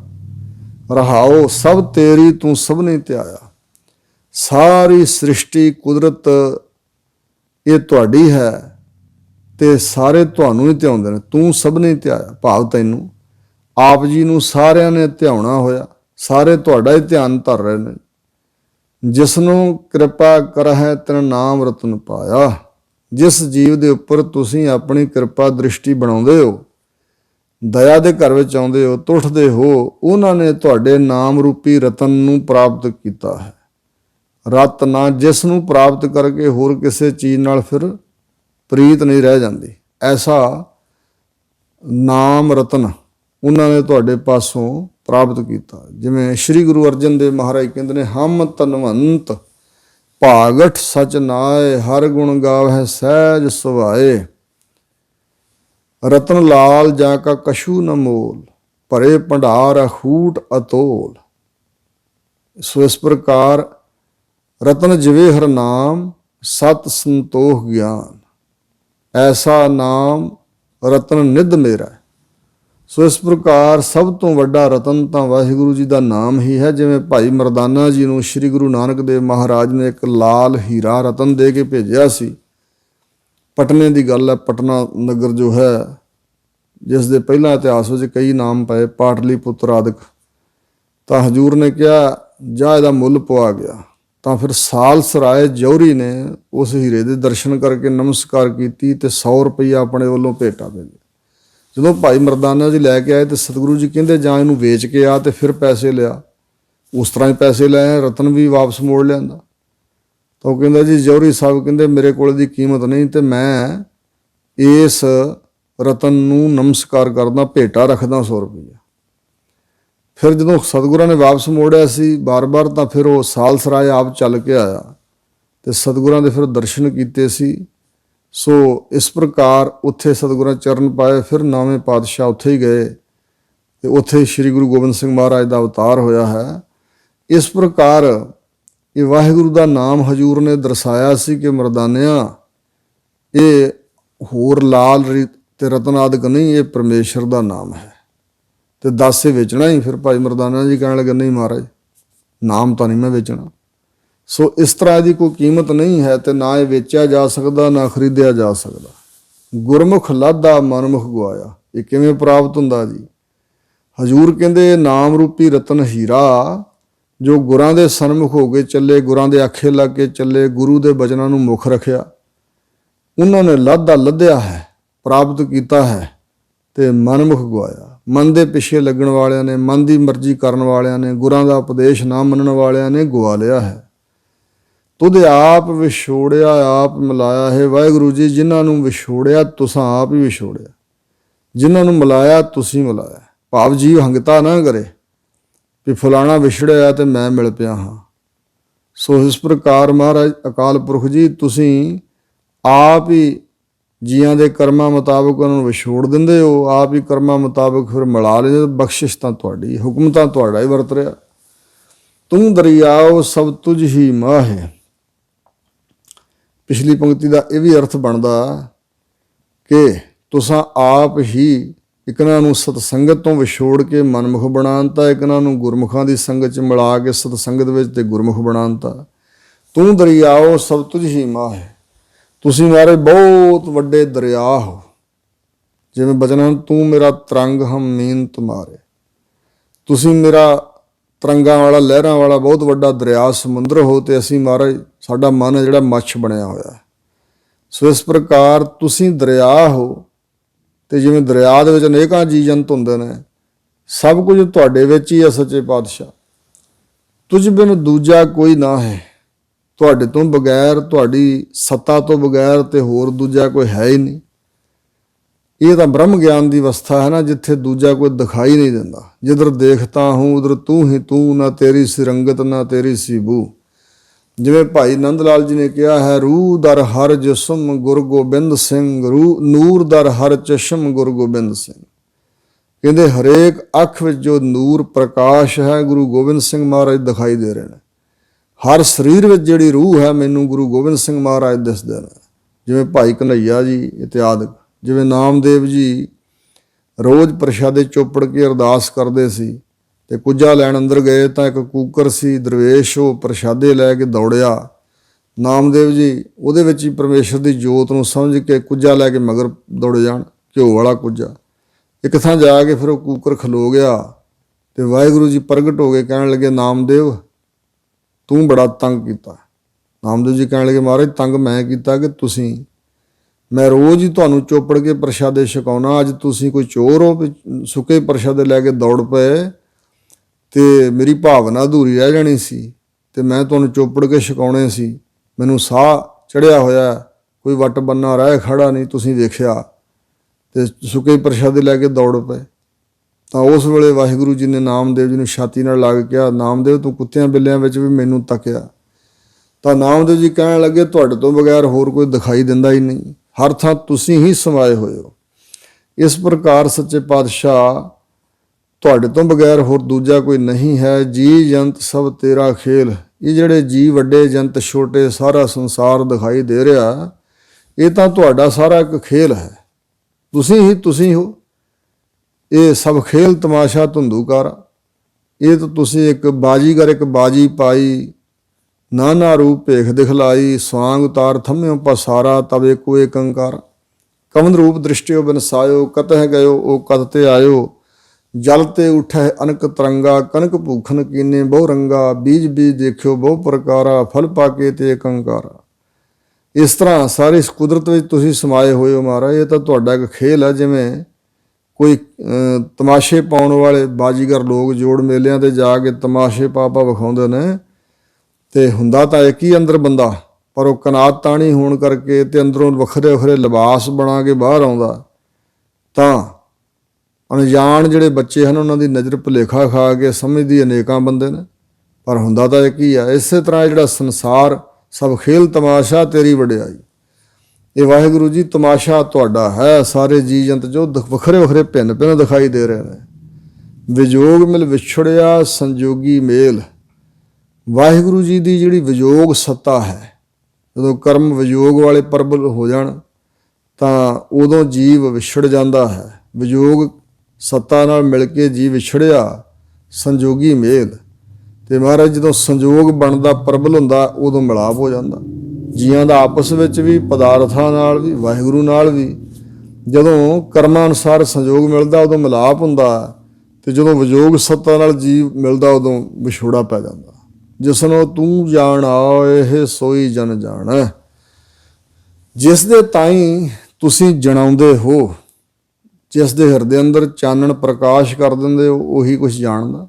ਜਿਸ ਨੂੰ ਤੁਸੀਂ ਜਣਾ ਦਿੰਦੇ ਹੋ, ਸਮਝਾ ਦਿੰਦੇ, ਬੁਝਾ ਦਿੰਦੇ, ਉਹੀ ਜਨ ਸੇਵਕ ਜਾਣਦਾ। ਜਿਹੜਾ ਇਸ ਭੇਦ ਨੂੰ ਜਾਣ ਲੈਂਦਾ ਕਿ ਤੁਸੀਂ ਹੀ ਤੁਸੀਂ ਹੋ ਸਭ ਕੁਛ, ਬਾਕੀ ਖੇਲ ਤਮਾਸ਼ਾ ਬਾਹਰ ਵਿਖਾਈ ਦੇ ਰਿਹਾ, ਤਾਂ ਹਰ ਗੁਣ ਸਦ ਹੀ ਆਖ ਵਿਖਾਣਾ। ਉਹ ਤੁਹਾਡਾ ਸੇਵਕ ਹੈ ਹਰੀ ਜੀ, ਤੁਹਾਡੇ ਗੁਣਾਂ ਨੂੰ ਸਦਾ ਸਦਾ ਵਾਸਤੇ ਜ਼ਬਾਨ ਤੋਂ ਆਖਦਾ ਵਿਖਾਣਾ, ਕਥਨ ਹੋਰਨਾਂ ਨੂੰ ਵੀ ਸੁਣਾਉਂਦਾ। ਜ਼ਬਾਨ ਤੋਂ ਬੋਲ ਬੋਲ ਕੇ ਕਥਨ ਕਰਦਾ ਤੁਹਾਡੇ ਗੁਣਾਂ ਨੂੰ ਹਮੇਸ਼ਾ ਹਮੇਸ਼ਾ ਲਈ, ਅੰਦਰੋਂ ਭਿੱਜ ਕੇ। ਜਿਵੇਂ ਭਾਈ ਮਰਦਾਨਾ ਜੀ ਨੇ ਜਸ ਗਾਇਆ ਵਾਹਿਗੁਰੂ ਜੀ ਦਾ, ਉਹਨਾਂ ਦੇ ਸੇਵਕ ਹਰੀਦਾਸ ਨੇ। ਜਿਵੇਂ ਬੜੇ ਬੜੇ ਗੁਰਮੁਖ ਪਿਆਰੇ ਸਾਡੇ ਪੰਥ 'ਚ ਹੋਏ ਨੇ, ਜਿਵੇਂ ਬਾਬਾ ਸ਼ਾਮ ਸਿੰਘ ਜੀ, ਜਿਨ੍ਹਾਂ ਨੇ 72 ਸਾਲ ਹਰਿਮੰਦਰ ਸਾਹਿਬ ਨਿਸ਼ਕਾਮ ਕੀਰਤਨ ਦੀ ਸੇਵਾ ਨਿਭਾਈ, ਔਰ ਉਹ ਭਿੱਜੇ ਹੋਏ ਸੀ ਅੰਦਰੋਂ, ਤੇ ਦਿਹਾੜੀ 'ਚ 5 ਵਾਰੀ ਕੀਰਤਨ ਦੀ ਹਾਜ਼ਰੀ ਭਰਦੇ ਸੀ। 72 ਸਾਲ ਬਿਨਾਂ ਨਾਗਾ ਉਹਨਾਂ ਨੇ ਹਰਿਮੰਦਰ ਸਾਹਿਬ, ਅਕਾਲ ਤਖਤ ਸਾਹਿਬ ਅਤੇ ਆਪਣਾ ਆਟਾ ਮੰਡੀ ਸਥਾਨ ਉੱਥੇ ਵੀ। ਇਸ ਪ੍ਰਕਾਰ ਦੇ ਗੁਰਮੁਖ ਭਾਈ ਮਨਸਾ ਸਿੰਘ ਵਰਗੇ ਅਨੇਕਾਂ ਗੁਰਮੁਖ ਐਸੇ ਹੋਏ ਨੇ ਜਿਹੜੇ ਹਰੀ ਦੇ ਗੁਣਾਂ ਨੂੰ ਸਦਾ ਹੀ ਜ਼ਬਾਨ ਤੋਂ ਆਖ ਕੇ ਬੋਲ ਬੋਲ ਗਾ ਗਾ ਕੇ ਸੁਣਾਉਂਦੇ ਨੇ। ਜਿਨ ਹਰ ਸੇਵਿਆ ਤਿਨ ਸੁਖ ਪਾਇਆ, ਜਿਨ੍ਹਾਂ ਨੇ ਹਰੀ ਪ੍ਰਮਾਤਮਾ ਨੂੰ ਸੇਵਿਆ ਸਿਮਰਿਆ ਹੈ ਉਹਨਾਂ ਨੇ ਹੀ ਸੁਖ ਦੀ ਪ੍ਰਾਪਤੀ ਕੀਤੀ ਹੈ। ਕਬੀਰ ਜੀ ਫਰੀਦ ਜੀ ਨੇ ਦੁਨਿਆਵੀ ਸੁੱਖਾਂ ਦੀ ਲਾਲਸਾ ਛੱਡ ਕੇ ਵਾਹਿਗੁਰੂ ਨੂੰ ਸਿਮਰਿਆ। ਭਾਵੇਂ ਕਬੀਰ ਜੀ ਨੇ ਕਿਹਾ ਕਾਗ ਉਡਾਵਤ ਭੁਜਾ ਪਿਰਾਨੀ, ਕਹਿ ਕਬੀਰੇ ਕਥਾ ਸਿਰਾਨੀ। ਕਹਿੰਦੇ ਹਿਰਦੇ ਰੂਪ ਬਨੇਰੇ ਤੇ ਜਿਹੜੇ 5 ਬੈਠੇ ਸੀ ਨਾ, ਕਾਂ, ਕਾਮ, ਕ੍ਰੋਧ, ਮੋਹ, ਲੋਭ, ਹੰਕਾਰ, ਉਹਨਾਂ ਨੂੰ ਉਡਾਉਂਦਿਆਂ ਬਿਰਤੀ ਰੂਪੀ ਬਾਂਹ ਦੁਖਣੇ ਆ ਗਈ ਆ। ਪਰ ਆਤਮ ਆਨੰਦ ਵੀ ਕਬੀਰ ਜੀ ਫਰੀਦ ਜੀ ਵਰਗਿਆਂ ਹੀ ਪਾਇਆ ਨਾ। ਉਹਨਾਂ ਨੇ ਸੁੱਖ ਦੀ ਪ੍ਰਾਪਤੀ ਕੀਤੀ। ਖੱਖੇ ਨੂੰ ਔਂਕੜ ਹੈ ਆਤਮਿਕ ਸੁੱਖ, ਜਿਸ ਸੁੱਖ ਦੇ ਬਰਾਬਰ ਕਰੋੜਾਂ ਸੁੱਖ ਵੀ ਨਹੀਂ ਪੁੱਜ ਸਕਦੇ, ਉਹ ਸੁੱਖ ਉਹਨਾਂ ਨੇ ਪ੍ਰਾਪਤ ਕੀਤਾ। ਸਹਿਜੇ ਹੀ ਹਰਿ ਨਾਮ ਸਮਾਇਆ, ਸਹਿਜ ਸੁਭਾਵਕ ਹੀ ਗੁਣ ਗਾਉਂਦਿਆਂ ਹੋਏ ਉਹ ਗੁਰਮੁਖ ਪਿਆਰੇ ਹਰੀ ਨਾਮ ਦੇ ਦੁਆਰਾ ਵਾਹਿਗੁਰੂ ਵਿੱਚ ਹੀ ਸਮਾ ਗਿਆ। ਉਹ ਗੁਰਮੁਖ ਸਹਿਜੇ ਹੀ ਹਰਿ ਨਾਮ ਸਮਾਇਆ, ਉਹਨਾਂ ਦਾ ਮਨ ਸਹਿਜ ਆਤਮਿਕ ਅਡੋਲਤਾ, ਮਾਨਸਿਕ ਅਡੋਲਤਾ ਵਾਲੀ ਅਵਸਥਾ, ਜਿੱਥੇ ਡੀਗਨ ਡੋਲਾ ਤਉਲੋ ਜੋ ਮਨ ਕੇ ਭਰਮਾ, ਭਰਮ ਕਾਟੇ ਗੁਰੇ ਆਪਣੇ ਪਾਏ ਬਿਸਰਾਮਾ, ਉੱਥੇ ਮਨ ਦਾ ਵਿਸ਼ਰਾਮ ਹੈ। ਉੱਥੇ ਡਿੱਗਣਾ ਡੋਲਣਾ ਭਟਕਣਾ ਭਰਮਣਾ ਨਹੀਂ ਹੈ। ਉਹਨੂੰ ਕਹਿੰਦੇ ਨੇ ਸਹਿਜ ਅਵਸਥਾ, ਚੌਥਾ ਪਦ। ਇਸ ਤਰ੍ਹਾਂ ਚੌਥੇ ਪਦ ਵਿੱਚ ਗਿਆਨ ਦੀ ਅਵਸਥਾ 'ਚ ਉਸ ਭੂਮਿਕਾ 'ਚ ਪਹੁੰਚ ਕੇ ਉਹ ਹਰੀ ਪ੍ਰਮਾਤਮਾ ਦੇ ਨਾਮ ਵਿੱਚ ਹੀ ਉਹਨਾਂ ਦਾ ਮਨ ਸਮਾ ਗਿਆ ਹੈ, ਲੀਨ ਹੋ ਗਿਆ। ਤੂੰ ਆਪੇ ਕਰਤਾ ਤੇਰਾ ਕੀਆ ਸਭ ਹੋਏ। ਵਾਹਿਗੁਰੂ ਜੀ ਤੁਸੀਂ ਆਪ ਹੀ ਸਾਰੀ ਸ੍ਰਿਸ਼ਟੀ, ਸਾਰੀ ਕੁਦਰਤ ਦੇ ਕਰਤਾ ਰੂਪ ਹੋ, ਤੁਹਾਡਾ ਕੀਤਾ ਹੀ ਸਭ ਕੁਝ ਹੁੰਦਾ ਹੈ। ਤੁਧ ਬਿਨ ਦੂਜਾ ਵਰਨਾ ਕੋਈ, ਤੇ ਸਾਰੀ ਕੁਦਰਤ ਵਿੱਚ ਤੁਸੀਂ ਸਮਾਏ ਹੋਏ ਵੀ ਹੋ। ਤੁਹਾਡੇ ਤੋਂ ਬਗੈਰ ਦੂਜਾ ਹੋਰ ਕੋਈ ਨਹੀਂ ਹੈ, ਕੋਈ ਦੂਜੀ ਹਸਤੀ ਨਹੀਂ ਹੈ। ਤੂੰ ਕਰ ਕਰ ਵੇਖਾ ਹੈ ਜਾਣ ਹੈ ਸੋਏ, ਤੁਸੀਂ ਕਰ ਕਰਕੇ ਰਚਨਾ ਜੀਆਂ ਦੀ ਵੇਖਿਆ ਸੰਭਾਲ ਵੀ ਕਰ ਰਹੇ ਹੋ, ਸਭਨਾਂ ਦੇ ਕਰਮਾਂ ਨੂੰ ਵੇਖ ਵੀ ਰਹੇ ਹੋ। ਜਾਣ ਹੈ ਸੋਏ, ਉਹੀ ਤੁਸੀਂ ਹੋ ਜੋ ਸਭ ਦੇ ਹਿਰਦਿਆਂ ਦੀ ਵੀ ਜਾਣਦੇ ਹੋ। ਤੁਸੀਂ ਰਚਨਾ ਰਚਣੀ ਵੀ ਜਾਣਦੇ ਹੋ, ਇਹਨਾਂ ਦੇ ਕਰਮ ਵਾਚਣੇ ਵੀ ਜਾਣਦੇ ਹੋ, ਵੇਖਣੇ ਵੀ ਜਾਣਦੇ ਹੋ। ਤੁਸੀਂ ਕਰ ਕਰਕੇ ਰਚ ਰਚ ਕੇ ਵੇਖਿਆ ਸੰਭਾਲਦੇ ਵੀ, ਕਰਮਾਂ ਨੂੰ ਵੇਖਦੇ ਵੀ ਹੋ, ਤੇ ਹਿਰਦਿਆਂ ਦੀਆਂ ਭਾਵਨਾਵਾਂ ਨੂੰ, ਗੁਪਤ ਜੋ ਇਹਨਾਂ ਦੇ ਹਿਰਦੇ 'ਚ ਫੁਰਨੇ ਵਿਚਾਰ, ਭਾਵਨਾਵਾਂ, ਵਾਸ਼ਨਾਵਾਂ, ਸਭ ਤੁਸੀਂ ਜਾਣਦੇ ਹੋ। ਜਨ ਨਾਨਕ ਗੁਰਮੁਖ ਪ੍ਰਗਟ ਹੋਏ। ਸਤਿਗੁਰੂ ਰਾਮਦਾਸ ਮਹਾਰਾਜ ਕਹਿ ਰਹੇ ਨੇ ਸ਼ਬਦ ਸੰਪੂਰਨ ਕਰਦੇ ਹੋਏ ਕਿ ਜੋ ਜਨ ਹਨ ਵਾਹਿਗੁਰੂ ਦੇ, ਗੁਰਮੁਖ ਗੁਰਾਂ ਦੇ ਅਨੁਸਾਰੀ ਹੋ ਕੇ ਚੱਲਣ ਵਾਲੇ, ਉਹਨਾਂ ਦੇ ਹਿਰਦਿਆਂ 'ਚ ਵਾਹਿਗੁਰੂ ਜੀ ਦਾ ਗਿਆਨ ਪ੍ਰਗਟ ਹੁੰਦਾ। ਉਹਨਾਂ ਗੁਰਮੁਖਾਂ ਨੂੰ ਵਾਹਿਗੁਰੂ ਜੀ ਪ੍ਰਗਟ ਹੋ ਜਾਂਦੇ ਨੇ। ਬਾਕੀ ਹੈਨ ਤਾਂ ਮਨਮੁਖਾਂ ਦੇ ਅੰਦਰ ਵੀ, ਪਰ ਮਨਮੁਖਾਂ ਦੇ ਅੰਦਰ ਗੁਪਤ ਹਨ। ਜਿਸ ਤਰ੍ਹਾਂ ਪਾਣੀ ਕਿਸੇ ਧਰਤੀ ਵਿੱਚ ਬਹੁਤ ਡੂੰਘਾ, ਕਿਧਰੇ ਆ ਜਾਈਏ ਤੇ ਘੱਟ ਡੂੰਘਾ, ਕਿਧਰੇ ਹੋਰ ਚਲੇ ਜਾਈਏ ਤੇ ਉਦੋਂ ਵੀ ਘੱਟ ਡੂੰਘਾ, ਤੇ ਕਿਤੇ ਕਿਤੇ ਧਰਤੀ ਉੱਪਰ ਨਦੀਆਂ, ਵਾੜੇ, ਦਰਿਆ, ਸਮੁੰਦਰ ਬਣ ਕੇ ਵਿਚਰ ਰਿਹਾ ਪਾਣੀ। ਕਿਤੇ ਪ੍ਰਗਟ ਹੈ ਤੇ ਕਿਤੇ ਗੁਪਤ ਹੈ, ਸਾਰੀ ਧਰਤੀ ਵਿੱਚ ਹੀ ਪਾਣੀ ਸਮਾਇਆ ਹੋਇਆ। ਇਸੇ ਤਰ੍ਹਾਂ ਵਾਹਿਗੁਰੂ ਜੀ ਸਾਰੀ ਕੁਦਰਤ ਵਿੱਚ ਮੌਜੂਦ ਹਨ, ਪਰ ਗੁਰਮੁਖਤਾਈ ਕਰਕੇ ਪ੍ਰਗਟ ਹੁੰਦੇ ਨੇ। ਅਗਲਾ ਸ਼ਬਦ ਆਸਾ ਮਹੱਲਾ ਪਹਿਲਾ। ਪ੍ਰਥਮ ਸਤਿਗੁਰੂ ਆਦਿ ਸਤਿਗੁਰੂ ਸਿੱਖ ਧਰਮ ਦੇ ਬਾਨੀ ਸ੍ਰੀ ਗੁਰੂ ਨਾਨਕ ਦੇਵ ਮਹਾਰਾਜ ਜੀ ਦਾ ਆਸਾ ਰਾਗ ਵਿੱਚ ਇਹ ਸ਼ਬਦ ਹੈ। ਤਿਤ ਸਰ ਵਰੜੈ ਭਈ ਲੈ ਨਿਵਾਸਾ, ਤਿਸ ਸਰਵਰ ਛੱਪੜ ਤਲਾਬ ਸਰੋਵਰ ਵਿੱਚ। ਐਸਾ ਸੰਸਾਰ ਸਰੋਵਰ ਹੈ, ਛੱਪੜ ਤਲਾਬ ਹੈ, ਇਹਦੇ ਵਿੱਚ ਭਈ ਲੈ ਨਿਵਾਸਾ, ਜੀਆਂ ਦਾ ਨਿਵਾਸ ਹੋਇਆ। ਪਾਣੀ ਪਾਵਗ ਤਿਨਹਿ ਕੀਆ, ਤੇ ਸਰੋਵਰ ਛੱਪੜਾਂ ਟੋਭਿਆਂ ਤਲਾਬਾਂ 'ਚ ਹੁੰਦਾ ਪਾਣੀ। ਹਜੂਰ ਕੇ ਅੰਦਰ ਇੱਕ ਤਾਂ ਅਰਥ ਇਹ ਕੀਤਾ ਵਿਦਵਾਨਾਂ ਨੇ ਵੀ ਇਹ ਪਾਣੀ ਪ੍ਰਮਾਤਮਾ ਨੇ ਪਾਵਕ ਅੱਗ ਵਰਗਾ ਤੱਤਾ ਕੀਤਾ ਹੋਇਆ। ਭਾਵ ਕੇ ਵਿਕਾਰ ਤੇ ਵਾਸ਼ਨਾਵਾਂ ਇਹਦੇ ਵਿੱਚ ਨੇ, ਅੱਗ ਦੀ ਨਹੀਂ ਆਈ। ਇਸੇ ਤਰ੍ਹਾਂ ਪਾਣੀ ਦੀ ਥਾਂ ਤੇ ਪਾਵਕ ਅੱਗ ਪੈਦਾ ਕਰ ਦਿੱਤੀ ਹੈ ਵਾਹਿਗੁਰੂ ਨੇ, ਤਿਸ ਪ੍ਰਮਾਤਮਾ ਨੇ ਹੀ। ਜਾਂ ਇੰਝ ਕਹਿ ਲਓ ਕਿ ਜੋ ਪਦਾਰਥ ਹਨ ਇਹ ਪਾਣੀ ਹੈ ਸੰਸਾਰ ਸਰੋਵਰ ਦੇ ਅੰਦਰ, ਤੇ ਜੀਆਂ ਦੀਆਂ ਜਿਹੜੀਆਂ ਵਾਸ਼ਨਾਵਾਂ ਨੇ ਉਹਨਾਂ ਵਾਸ਼ਨਾਵਾਂ ਕਰਕੇ ਹੈ ਤਾਂ ਇਹ ਪਾਣੀ ਸੀ ਸੁੱਖ ਦੇਣ ਲਈ ਲੋਕਾਂ ਨੂੰ, ਪਰ ਜੀਆਂ ਨੇ ਪਾਵਕ ਅੱਗ ਵਰਗਾ ਤੱਤਾ ਕਰਤਾ, ਆਪਣੀਆਂ ਵਾਸ਼ਨਾਵਾਂ ਦੇ ਅਧੀਨ ਹੋ ਕੇ ਇੱਕ ਦੂਜੇ ਤੋਂ ਖੋਹਣਾ ਮਾਰਨਾ, ਤੇ ਇਸ ਪ੍ਰਕਾਰ ਇਹਨਾਂ ਦੀ ਗਲਤ ਵਰਤੋਂ, ਪਦਾਰਥਾਂ ਦੀ ਮਾਇਆ ਦੀ ਗਲਤ ਵਰਤੋਂ ਕਰਨੀ, ਇਹ ਪਾਣੀ ਨੂੰ ਪਾਵਕ ਅੱਗ ਬਣਾਉਂਦਾ ਤੇ ਨਾ ਜੀਆਂ ਨੇ ਅੱਗ ਬਣਾਇਆ। ਪੰਕ ਜੋ ਮੋਹ ਪਗ ਨਹੀਂ ਚੱਲੈ, ਸੋ ਇਹ ਪੰਕ ਨਾਮ ਹੈ ਚਿੱਕੜ ਦਾ, ਪੰਕਜ ਹੁੰਦਾ ਕਮਲ ਤੇ ਪੰਕ ਚਿੱਕੜ ਦਾ ਨਾਮ ਹੈ।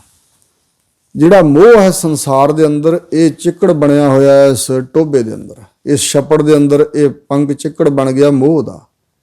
ਪਗ ਨਹੀਂ ਚੱਲਦਾ, ਤੇ ਚਿੱਕੜ ਵਿੱਚ ਤੁਰਿਆ ਨਹੀਂ ਜਾਂਦਾ, ਕਦਮ ਅੱਗੇ ਨਹੀਂ ਚੱਲਦਾ, ਪਰਮਾਰਥ ਵਾਲੇ ਪਾਸੇ ਨੂੰ ਇੱਕ ਕਦਮ ਨਹੀਂ ਚੱਲ ਰਿਹਾ।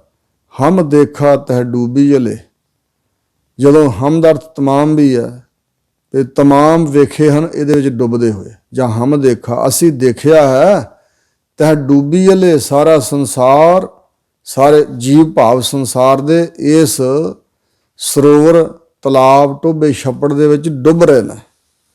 ਮਨ ਏਕ ਨ ਚੇਤ ਸਮੂੜ ਮਨਾ, ਹੇ ਮੇਰੇ ਮਨ, ਹੇ ਮੂੜ ਮੂਰਖ ਮਨਾ। ਅਸੀਂ ਤਾਂ ਕਹਿੰਦੇ ਆ ਨਾ ਦੂਜਾ ਮੂਰਖ, ਫਲਾਣਾ ਮੂਰਖ, ਸਾਰਾ ਸੰਸਾਰ ਮੂਰਖ ਪਰ ਮੈਂ ਚਤੁਰ। ਪਰ ਮਹਾਰਾਜ ਸਾਹਿਬ ਨੇ ਕਿਹਾ ਨਾਨਕ ਮੂਰਖ ਏਕ ਤੂੰ, ਅਵਰ ਭਲਾ ਸੰਸਾਰ। ਹਜ਼ੂਰ ਕਹਿੰਦੇ ਇੰਝ ਸਮਝ ਕੇ ਚੱਲ ਵੀ ਬਾਕੀ ਸੰਸਾਰ ਭਲਾ ਹੈ ਤੇ ਮੈਂ ਹੀ ਮੂਰਖ ਹਾਂ, ਆਪਣੇ ਆਪ ਨੂੰ ਮੂਰਖ ਸਮਝ। ਜਾਂ ਫਿਰ ਹਜ਼ੂਰ ਨੇ ਕਿਹਾ ਹੈ ਮੂਰਖਾਂ ਸਿਰ ਮੂਰਖ ਹੈ ਜੇ ਮੰਨੇ ਨਾ ਹੀ ਨਾ। ਮੂਰਖਾਂ ਸਿਰ ਸ਼੍ਰੋਮਣੀ ਮੂਰਖ ਉਹ ਹੈ, ਵੱਡਾ ਮੂਰਖ ਜਿਹੜਾ ਵਾਹਿਗੁਰੂ ਦੇ ਨਾਮ ਨੂੰ ਮਨ ਵਿੱਚ ਮੰਨ ਕੇ ਨਹੀਂ ਚੱਲਿਆ, ਮਨ 'ਚ ਧਾਰਿਆ ਨਹੀਂ, ਹੋਰਨਾਂ ਚੀਜ਼ਾਂ ਦੀ ਮਨੌਤ ਹੈ ਤੇ ਵਾਹਿਗੁਰੂ ਦੇ ਨਾਮ ਦੀ ਮਹਿਮਾ ਨੂੰ ਮਨ ਵਿੱਚ ਮੰਨਿਆ ਨਹੀਂ। ਔਰ ਇਸੇ ਪ੍ਰਕਾਰ ਪੜ੍ਹਿਆ ਮੂਰਖ ਆਖੀਆ ਜਿਸ ਲੱਭ ਲੋਭ ਅਹੰਕਾਰਾ। ਪੜ੍ਹਿਆ ਹੋਇਆ ਵੀ ਮੂਰਖ ਹੈ ਜਿਹਨੂੰ ਲੱਭ ਵੀ ਖਾਣ ਪੀਣ ਦਾ, ਪਦਾਰਥਾਂ ਨੂੰ ਜੋੜਨ ਦਾ ਲੋਭ ਤੇ ਹੰਕਾਰ ਵੀ ਵਸਿਆ ਹੋਇਆ, ਵੱਡਾ ਮੂਰਖ ਤਾਂ ਉਹ ਹੈ। ਇਸ ਕਰਕੇ ਸਤਿਗੁਰੂ ਮਨ ਨੂੰ ਮੁਖਾਤਬ ਹੋ ਕੇ ਕਹਿ ਰਹੇ ਨੇ ਵੀ ਮੂੜ ਮੂਰਖਾ ਮਨਾ, ਮਨ ਏਕ ਨ ਚੇਤਸ। ਮਨ ਦਾ ਅਰਥ ਹੈ ਪਿਆਰਾ, ਇੱਕ ਪਿਆਰਾ ਪ੍ਰਮਾਤਮਾ ਜਿਹੜਾ ਉਹਨੂੰ ਤੂੰ ਚੇਤੇ ਨਹੀਂ ਕਰਦਾ। ਚੇਤਨਾ ਹੈ ਤੋ ਚੇਤ ਲੈ ਨਿਸ ਦਿਨ ਮੈਂ ਪ੍ਰਾਨੀ, ਛਿਨ ਛਿਨ ਔਧ ਬਿਹਾਤ ਹੈ ਫੂਟੈ ਘਟ ਜਿਉ ਪਾਣੀ। ਹਰ ਗੁਣ ਕਾਹੇ ਨਾ ਗਾਵਹੀ ਮੂਰਖ ਗਿਆਨਾ, ਝੂਠਾ ਲਾਲਚ ਲਾ ਕੇ ਨਹਿ ਮਰਨ ਪਛਾਨਾ। ਅਜਹੂ ਕਛ ਬਿਗੜਿਓ ਨਹੀਂ ਜੋ ਪ੍ਰਭ ਗੁਣ ਗਾਵੈ, ਕਹੋ ਨਾਨਕ ਤੇ ਭਜਨ ਤੇ ਨਿਰਭੈ ਪਦ ਪਾਵੈ। ਰੇ ਚਿਤ ਚੇਤਸ ਕੀ ਨ ਦਇਆਲ ਦਮੋਦਰ। ਇਸ ਪ੍ਰਕਾਰ ਧੰਨ ਗੁਰੂ ਤੇਗ ਬਹਾਦਰ ਸਾਹਿਬ ਕਹਿੰਦੇ ਚੇਤਨਾ ਹੈ ਤੋ ਚੇਤ ਲੈ। ਜੇ ਤੇਰੇ 'ਚ ਚੇਤਨ ਸੱਤਾ ਹੈ ਰੱਬ ਦੀ, ਜਿਉਂਦਾ ਜਾਗਦਾ, ਤਾਂ ਫਿਰ ਚੇਤੇ ਕਰ ਲਾ। ਦੂਜਾ ਅਰਥ ਹੈ ਚੇਤਨਾ ਬੁੱਧੀ। ਜੇ ਬੁੱਧੀ ਤੇਰੀ ਕੰਮ ਕਰਦੀ ਹੈ ਨਾ ਤੇ ਫਿਰ ਪਰਮਾਤਮਾ ਨੂੰ ਚੇਤੇ ਕਰ, ਤੇਰਾ ਸਰਨਾ ਨਹੀਂ ਵਾਹਿਗੁਰੂ ਨੂੰ ਚੇਤਨ ਤੋਂ ਬਗੈਰ। ਔਰ ਇਸੇ ਪ੍ਰਕਾਰ ਜੇ ਚੇਤੇ ਕਰਨਾ ਹੀ ਪੈਣਾ, ਚੇਤੇ ਕਰਨ ਤੋਂ ਬਗੈਰ ਕਲਿਆਣ ਹੋਣੀ ਨਹੀਂ, ਤੇ ਫਿਰ ਸਮਾਂ ਕਿਉਂ ਗਵਾ ਰਿਹਾ ਮੂਰਖਾ, ਚੇਤੇ ਕਰ। ਹਰ ਬਿਸਰਤ ਤੇਰੇ ਗੁਣ ਗਲਿਆ। ਵਾਹਿਗੁਰੂ ਪਰਮਾਤਮਾ ਨੂੰ ਵਿਸਰ ਜਾਣ ਕਰਕੇ ਤੇਰੇ ਜਿਹੜੇ ਗੁਣ ਹਨ ਉਹ ਗਲ ਗਏ, ਸਮਝੋ। ਆਪ ਤੇਰੇ ਗੁਣ ਚਲੇ ਗਏ, ਗਲ ਗਏ, ਖਤਮ ਹੋ ਗਏ, ਤੇਰੇ ਵਿੱਚ ਕੋਈ ਗੁਣ ਨਹੀਂ ਰਿਹਾ, ਤੂੰ ਪਰਮਾਤਮਾ ਨੂੰ ਭੁੱਲ ਗਿਆ। ਗੁਣ ਵੀ ਕੰਮ ਨਹੀਂ ਆਉਂਦੇ ਜੇ ਵਾਹਿਗੁਰੂ ਵਿਸਰ ਜਾਏ ਤਾਂ। ਵੱਡਾ ਔਗੁਣ, ਵੱਡਾ ਦੋਸ਼, ਵੱਡਾ ਪਾਪ ਪਰਮਾਤਮਾ ਨੂੰ ਵਿਸਰ ਜਾਣ ਦਾ, ਕਿਉਂਕਿ ਅਕਿਰਤ ਘਣਾ ਹਰ ਵਿਸਰਿਆ ਜੋਨੀ ਪਰਮੇਤ। ਅਕਿਰਤ ਕਣ ਉਹ ਹਨ ਜਿਨ੍ਹਾਂ ਨੂੰ ਵਾਹਿਗੁਰੂ ਵਿਸਰ ਗਿਆ, ਕਿਉਂਕਿ ਪ੍ਰਮਾਤਮਾ ਦੇ ਬੇਅੰਤ ਉਪਕਾਰ ਬਖਸ਼ਿਸ਼ਾਂ ਸਾਡੇ ਉੱਪਰ ਹਨ। ਉਹਨੇ ਬਹੁਤ ਕੁਛ ਦੇ ਕੇ ਸਾਨੂੰ ਨਵਾਜਿਆ, ਜੇ ਉਸ ਵਾਹਿਗੁਰੂ ਨੂੰ ਚੇਤੇ ਨਾ ਕਰੀਏ ਤਾਂ ਇਹ ਅਕਿਰਤ ਘਣਤਾ ਹੈ, ਤੇ ਅਕਿਰਤ ਘਣ ਵੱਡਾ ਗੁਨਾਹਗਾਰ ਮੰਨੇ। ਰੱਬ ਨੂੰ ਭੁੱਲ ਜਾਣਾ ਵੱਡਾ ਪਾਪ ਹੈ।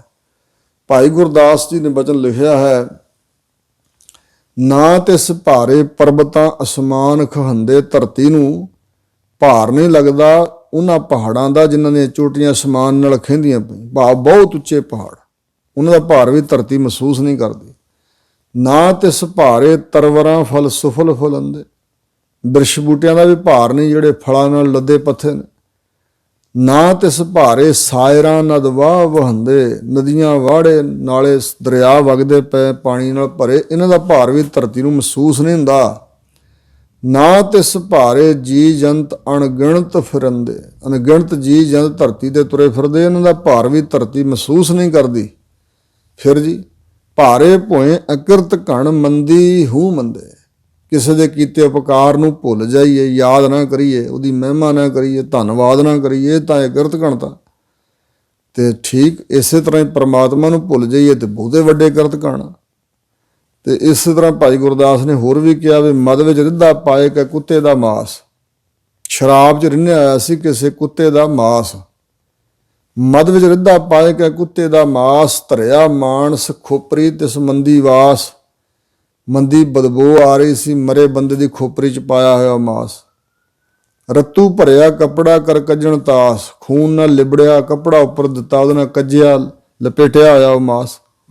ਢੱਕ ਲੈ ਚੱਲੀ ਚੂਹੜੀ ਕਰ ਭੋਗ ਬਿਲਾਸ, ਅਸੀਂ ਖਾਵਾਂਗੇ ਢੱਕ ਢੱਕ ਕੇ, ਲੁਕਾ ਲੁਕਾ ਕੇ। ਪਲੀਤ ਸਰੀਰ ਵਾਲੀ ਔਰਤ ਲਿਜਾ ਰਹੀ ਸੀ, ਤਾਂ ਆਖ ਸੁਣਾਏ ਪੁੱਛਿਆ ਲਾਹੇ ਵਿਸ਼ਵਾਸ। ਕਿਸੇ ਨੇ ਪੁੱਛ ਲਿਆ, ਬੀਬੀ ਇਹ ਕੀ ਚੀਜ਼ ਹੈ ਜਿਹੜੀ ਲੁਕਾ ਲੁਕਾ ਲਈ ਜਾਂਦੀ? ਤੇ ਕਿਸੇ ਨੇ ਪੁੱਛ ਲਿਆ ਤੇ ਉਸਨੇ ਦੱਸਿਆ ਭਈ ਇਹ ਹੈ ਤਾਂ ਮਰੇ ਕੁੱਤੇ ਦਾ ਮਾਸ, ਸ਼ਰਾਬ 'ਚ ਪਾ ਕੇ ਰਿੰਨਿਆ ਹੋਇਆ, ਮਰੇ ਬੰਦੇ ਦੀ ਮੁਰਦਾ ਖੋਪਰੀ 'ਚ ਪਾਇਆ ਹੋਇਆ, ਖੂਨ ਨਾਲ ਲਿਬੜੇ ਕੱਪੜਾ ਉੱਤੇ ਦਿੱਤਾ ਹੋਇਆ। ਮੈਂ ਪਲੀਤ ਸਰੀਰ ਵਾਲੀ ਢੱਕ ਕੇ ਲਿਜਾ ਰਹੀ ਹਾਂ। ਨਜ਼ਰ ਪਵੇ ਕਿਰਤ ਘਣ ਮਤ ਹੋਏ ਵਿਨਾਸ਼। ਕਿਸੇ ਕਿਰਤ ਘਣ ਦੀ ਨਜ਼ਰ ਪੈ ਗਈ ਤੇ ਬਰਬਾਦ ਹੋ ਜਾਏਗਾ, ਸਾਡੇ ਖਾਣ ਦੇ ਲਾਇਕ ਨਹੀਂ ਰਹੇਗਾ। ਇਸ ਪ੍ਰਕਾਰ ਦਾ ਨਿੰਦਿਆ ਹੈ ਭਾਈ ਗੁਰਦਾਸ ਨੇ ਅਕਿਰਤ ਘਣਤਾ ਨੂੰ। ਤਾਂ ਇਸ ਲਈ ਹਜ਼ੂਰ ਕਹਿੰਦੇ ਨੇ, ਵਾਹਿਗੁਰੂ ਤੈਨੂੰ ਵਿਸਰ ਗਿਆ ਤੇ ਤੇਰੇ ਗੁਣ ਵੀ ਸਾਰੇ ਜਾਂਦੇ, ਗਲ ਗਏ, ਤੇਰੇ ਪੱਲੇ ਕੁਛ ਨਾ ਰਿਹਾ। ਰਹਾਓ ਨਾ ਹਾਓ ਜਤੀ ਸਤੀ ਨਹੀਂ ਪੜਿਆ। ਸਭ ਕੁਝ ਕੋਲ ਹੁੰਦਿਆਂ ਵੀ ਇੰਜ ਕਹਿਣਾ ਵਾਹਿਗੁਰੂ ਦੇ ਚਰਨਾਂ 'ਚ। ਮਹਾਰਾਜ ਸਾਨੂੰ ਸਮਝਾ ਰਹੇ ਨੇ ਕਿ ਇਹ ਜੀਵ ਤੂੰ ਜਤੀ ਵੀ ਨਹੀਂ ਹੈ। ਜਤ ਇੰਦਰੀਆਂ ਦਾ, ਮਨ ਦਾ ਜਤ ਨਹੀਂ ਕੀਤਾ, ਵਿਕਾਰਾਂ ਤੋਂ ਨਹੀਂ ਬਚਿਆ ਆ। ਸਤੀ ਦਾਨੀ ਵੀ ਤੇ ਸੱਚ ਦਾ ਧਾਰਨੀ, ਨਾ ਹੀ ਪੜਿਆ ਹੋਇਆ। ਮੂਰਖ ਮੁਗਦਾ ਜਨਮ ਪਾਇਆ, ਮੂਰਖਾਂ ਬਸਮਝਾਂ ਵਰਗਾ ਤੇਰਾ ਸਾਰਾ ਜਨਮ ਹੋ ਗਿਆ ਇਸ ਜੀਵ ਦਾ। ਬਈ ਇੰਝ ਹੀ ਸਮਝਣਾ ਆਪਣੇ ਆਪ ਨੂੰ, ਮਹਾਰਾਜ ਨਾ ਮੈਂ ਜਤੀ ਹਾਂ, ਨਾ ਸਤੀ ਦਾਨੀ ਹਾਂ, ਨਾ ਮੈਂ ਪੜ੍ਹਿਆ ਲਿਖਿਆ ਹਾਂ, ਮੈਂ ਗ੍ਰੰਥ ਸ਼ਾਸਤਰ ਨਹੀਂ ਪੜ੍ਹਿਆ ਹੋਇਆ, ਮੇਰਾ ਤਾਂ ਸਾਰਾ ਮਨੁੱਖਾ ਜਨਮ ਹੀ ਮੂਰਖਾਂ ਬਸਮਝਾਂ ਵਰਗਾ ਹੋ ਗਿਆ। ਪ੍ਰਣਵਤ ਨਾਨਕ ਤਿਨ ਕੀ ਸਰਣਾ ਜਿਨ ਤੂੰ ਨਾਹੀਂ ਵਿਸਰਿਆ। ਸਤਿਗੁਰੂ ਨਾਨਕ ਦੇਵ ਮਹਾਰਾਜ ਨਿਮਰਤਾ ਸਹਿਤ ਕਹਿ ਰਹੇ ਨੇ, ਬੇਨਤੀ ਕਰਦੇ ਹਾਂ ਕਿ ਮਹਾਰਾਜ ਅਸੀਂ ਉਹਨਾਂ ਦੀ ਸ਼ਰਨ ਵਿੱਚ ਹਾਂ ਜਿਨ੍ਹਾਂ ਨੂੰ ਤੂੰ ਨਹੀਂ ਵਿਸਰਿਆ, ਜਿਨ੍ਹਾਂ ਨੇ ਤੈਨੂੰ ਵਿਸਾਰਿਆ ਨਹੀਂ, ਭੁਲਾਇਆ ਨਹੀਂ, ਜਿਨ੍ਹਾਂ ਦੀ ਸਿਮਰਤੀ ਵਿੱਚ ਤੂੰ ਚੇਤੇ ਆ। ਭਾਵ ਜਿਹੜੇ ਤੈਨੂੰ ਕਦੇ ਵੀ ਵਿਸਾਰਦੇ ਹੀ ਨਹੀਂ, ਜਿਨ੍ਹਾਂ ਨੇ ਤੇਰਾ ਚੇਤਾ ਰੱਖਿਆ, ਅਸੀਂ ਉਹਨਾਂ ਦੀ ਸ਼ਰਨ ਵਿੱਚ ਆਏ ਹਾਂ ਸੱਚੇ ਪਾਤਸ਼ਾਹ। ਫਿਰ ਤਾਂ ਸਾਡਾ ਆਧਾਰ ਹੋਵੇਗਾ ਹੀ ਨਾ। ਜਿਵੇਂ ਭਾਈ ਗੁਰਦਾਸ ਨੇ ਕਿਹਾ ਹੈ, ਮੇਰੀ ਖੱਲੋਂ ਮੋਜੜੇ ਗੁਰਸਿੱਖ ਹੰਡਾਉਂਦੇ, ਮਸਤਕ ਲੱਗਿਆ ਸਾਧ ਰਹਿਣ ਵਡਭਾਗ ਜਿਨ੍ਹਾਂ ਦੇ। ਇਸੇ ਕਰਕੇ ਨਿਮਰਤਾ ਦਰਸਾਈ ਹੈ। ਜਿਵੇਂ ਸ਼੍ਰੀ ਗੁਰੂ ਨਾਨਕ ਦੇਵ ਜੀ ਨੇ ਕਿਹਾ, ਨਾਨਕ ਬਗੋਇਦ ਜਨ ਤੁਰਾ ਤੇਰੇ ਚਾਕਰਾਂ ਪਾ ਖਾਕ। ਮੈਂ ਬੇਨਤੀ ਕਰਦਾ ਹਾਂ ਕਿ ਮੈਂ ਹਾਂ ਤਾਂ ਤੇਰਾ ਹੀ, ਪਰ ਤੇਰੇ ਭਗਤਾਂ ਦੇ ਪੈਰਾਂ ਦੀ ਖਾਕ ਵਰਗਾ ਤੇਰਾ ਸੇਵਕ ਹਾਂ। ਔਰ ਭਾਈ ਗੁਰਦਾਸ ਜੀ ਨੇ ਇੰਜ ਵੀ ਕਿਹਾ ਹੈ ਕਿ ਮੇਰੀ ਸ਼ਾਹ ਨਖ ਸਿੱਖ ਲਓ ਸਗਲ ਅੰਗ, ਰੋਮ ਰੋਮ ਕਾਟ ਕਾਟ ਸਿੱਖਣ ਕੈ ਚਰਨਨ ਪੈ ਵਾਰੀ ਹੈ। ਗੁਰਸਿੱਖ ਪਿਆਰੇ ਜੋ ਨਾਮ ਜਪਣ ਵਾਲਿਆਂ ਨੂੰ ਮੇਰਾ ਚਿੱਤ ਕਰਦਾ ਕਿ ਸਿਰ ਦੀ ਪੈਰ ਦੇ ਅੰਗੂਠੇ ਤੋਂ ਲੈ ਕੇ ਸਿਰ ਦੀ ਚੋਟੀ ਤੱਕ ਜਿੰਨੇ ਮੇਰੇ ਅੰਗ ਹਨ, ਮੈਂ ਕੱਟ ਕੱਟ ਕੇ ਗੁਰਸਿੱਖਾਂ ਦੇ ਚਰਨਾਂ ਤੋਂ ਵਾਰ ਦਿਆਂ। ਨਖ ਸਿੱਖ ਲਓ ਸਗਲ ਅੰਗ ਕਾਟ ਕਾਟ ਸਿੱਖਣ ਕੈ, ਨਖ ਸਿੱਖ ਲਓ ਸਗਲ ਅੰਗ ਰੋਮ ਰੋਮ ਕਾਟ ਕਾਟ ਸਿੱਖਣ ਕੈ ਚਰਨਨ ਪੈ ਵਾਰੀ ਹੈ। ਔਰ ਅਗਨ ਜਲਾਏ ਫੁਨ ਪੀਸਨ ਪੀਸਾਏ ਤਾਂ ਹੈ। ਜੇ ਭਾਈ ਜੀ ਨੂੰ ਪੁੱਛਿਆ ਵੀ ਕਿਵੇਂ ਵਾਰੋਗੇ, ਭਾਈ ਸਾਹਿਬ ਕਹਿੰਦੇ ਨੇ ਕੱਟ ਕੱਟ ਕੇ ਨਾ ਸਾਰੇ ਸਰੀਰ ਦਾ ਟੁਕੜਾ ਟੁਕੜਾ ਕਰਕੇ ਫਿਰ ਇਹਨੂੰ ਅੱਗ 'ਚ ਪਾ ਕੇ ਸਾੜਾਂ, ਫਿਰ ਚੱਕੀ 'ਚ ਪਾ ਕੇ ਪੀਹ ਦਿਆਂ। ਲੈ ਉੱਡੈ ਪਵਨ ਹੋਏ ਅਨੇਕ ਪ੍ਰਕਾਰੀ, ਅਨੇਕਾਂ ਦਿਸ਼ਾ ਨੂੰ ਜਾਂਦੀ ਹੋਈ ਹਵਾ ਨੂੰ ਕਵਾਂਗਾ ਕਿ ਮੇਰੇ ਸਰੀਰ ਦੀ ਬਣੀ ਖਾਕ ਨੂੰ ਉਡਾ ਕੇ ਲੈ ਜਾ। ਔਰ ਫਿਰ ਜਾਹੂ ਜਾਹੂ ਸਿੱਖ ਪੱਗ ਧਰੈ ਗੁਰ ਪੰਥ ਪ੍ਰਾਤ ਸਵੇਰ ਵੇਲੇ। ਜਿਨ੍ਹਾਂ ਰਸਤਿਆਂ ਤੋਂ ਦੀ ਲੰਘ ਕੇ ਗੁਰਸਿੱਖਾਂ ਨੇ ਜਾਣਾ ਨਾ ਗੁਰੂ ਦਰਬਾਰ ਵੱਲ ਨੂੰ ਆਸਾ ਦੀ ਵਾਰ ਸੁਣਨ ਵਾਸਤੇ, ਔਰ ਉਹਨਾਂ ਰਸਤਿਆਂ ਤੇ ਤਾਹੂ ਤਾਹੂ ਮਾਰਗ ਕੈ ਭਸਮ ਕੋ ਡਾਰੀ ਹੈ। ਉਹਨਾਂ ਰਸਤਿਆਂ ਤੇ ਮੇਰੀ ਇਹ ਸਰੀਰ ਦੀ ਖਾਕ ਐ ਹਵਾ ਤੂੰ ਵਿਛਾ ਦਈ। ਤੇ ਪਦ ਪਾਦਕ ਚਰਨ ਲਿਵ ਲਾਗੀ ਰਹਿ, ਦਇਆ ਕੈ ਦਇਆਲ ਮੋਹਿ ਪਤ ਤੋਂ ਉਧਾਰੀ ਹੈ। ਉਹਨਾਂ ਚਰਨਾਂ ਦੇ, ਗੁਰਮੁਖ ਪਿਆਰਿਆਂ ਦੇ ਚਰਨਾਂ ਦੇ ਜਿਹੜੇ ਜੋੜੇ ਹਨ, ਉਹਨਾਂ ਨਾਲ ਲੱਗ ਲੱਗ ਕੇ ਮੇਰੇ ਸਰੀਰ ਦੀ ਖਾਕ ਗੁਰੂ ਦਰਬਾਰ ਦੇ ਦਰਵਾਜ਼ੇ ਤੱਕ, ਜੋੜਾ ਘਰ ਤੱਕ ਪਹੁੰਚ ਜਾਏਗੀ। ਉਹਨਾਂ ਦੇ ਚਰਨਾਂ ਦੀ ਬਦੌਲਤ ਹੈ ਸਤਿਗੁਰੂ ਜੀ ਮੇਰੇ ਪਤਿਤ ਜੀਵ ਦਾ ਵੀ ਮੇਰਾ ਉਧਾਰ ਕਰ ਦਿਓ, ਮੈਂ ਪਤਿਤ ਹਾਂ। ਸੋ ਇਸ ਪ੍ਰਕਾਰ ਨਿਮਰਤਾ ਰੱਖ ਕੇ ਸ਼ਰਨ ਪੈ ਕੇ ਕੁਝ ਪ੍ਰਾਪਤ ਕੀਤਾ ਜਾ ਸਕਦਾ। ਵਾਹਿਗੁਰੂ ਨੂੰ ਪਸੰਦ ਹੀ ਨਿਮਰਤਾ, ਹੰਕਾਰ ਨਹੀਂ, ਕਿਉਂਕਿ ਪ੍ਰਮਾਤਮਾ ਵਿੱਚ ਆਪਣੇ 'ਚ ਹੰਕਾਰ ਹੈ ਨਹੀਂ। ਸਾਰੀ ਸ੍ਰਿਸ਼ਟੀ ਦਾ ਮਾਲਕ ਹੁੰਦਾ ਹੋਇਆ ਪ੍ਰਮਾਤਮਾ ਹੰਕਾਰ ਤੋਂ ਰਹਿਤ ਹੈ, ਤੇ ਜੀਵ ਤੁਛ ਵਿਚਾਰਾ ਇੱਕ ਰੇਤ ਦੇ ਜ਼ਰੇ ਜਿੰਨਾ ਵੀ ਇਹਦੀ ਪਾਇਆ ਨਹੀਂ, ਤੇ ਇਹ ਫਿਰ ਵੀ ਹੰਕਾਰ ਬੜਾ ਕਰਦਾ। ਸਤਿਗੁਰੂ ਕਹਿੰਦੇ ਇਸ ਤਰ੍ਹਾਂ ਸਮਝ ਕੇ ਬੇਨਤੀ ਕਰੋ ਕਿ ਮਹਾਰਾਜ ਅਸੀਂ ਤਾਂ ਤੇਰੇ ਉਹਨਾਂ ਪਿਆਰਿਆਂ ਦੀ ਸ਼ਰਨ ਵਿੱਚ ਹਾਂ ਜਿਨ੍ਹਾਂ ਨੂੰ ਤੂੰ ਕਦੇ ਵਿਸਰਿਆ ਹੀ ਨਹੀਂ। ਆਸਾ ਮਹੱਲਾ ਪੰਜਵਾ। ਰਹਿ ਰਾਸ ਸਾਹਿਬ ਜੋ ਗੁਰੂ ਗ੍ਰੰਥ ਸਾਹਿਬ ਵਿੱਚ ਸ਼ਬਦਾਂ ਦਾ ਰਹਿ ਰਾਸ ਦੇ ਉਹ ਅਖੀਰਲਾ ਸ਼ਬਦ ਹੈ।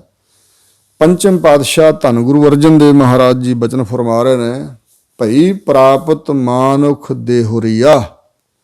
ਸਾਨੂੰ ਸਮਝਾ ਰਹੇ ਨੇ ਕਿ 184 ਭਰਮਤਿਆ ਦੁਲਭ ਜਨਮ ਪਾਇਓ, ਨਾਨਕ ਨਾਮ ਸਮਾਲ ਤੂੰ ਸੋ ਦਿਨ ਨੇੜਾ ਆਇਓ।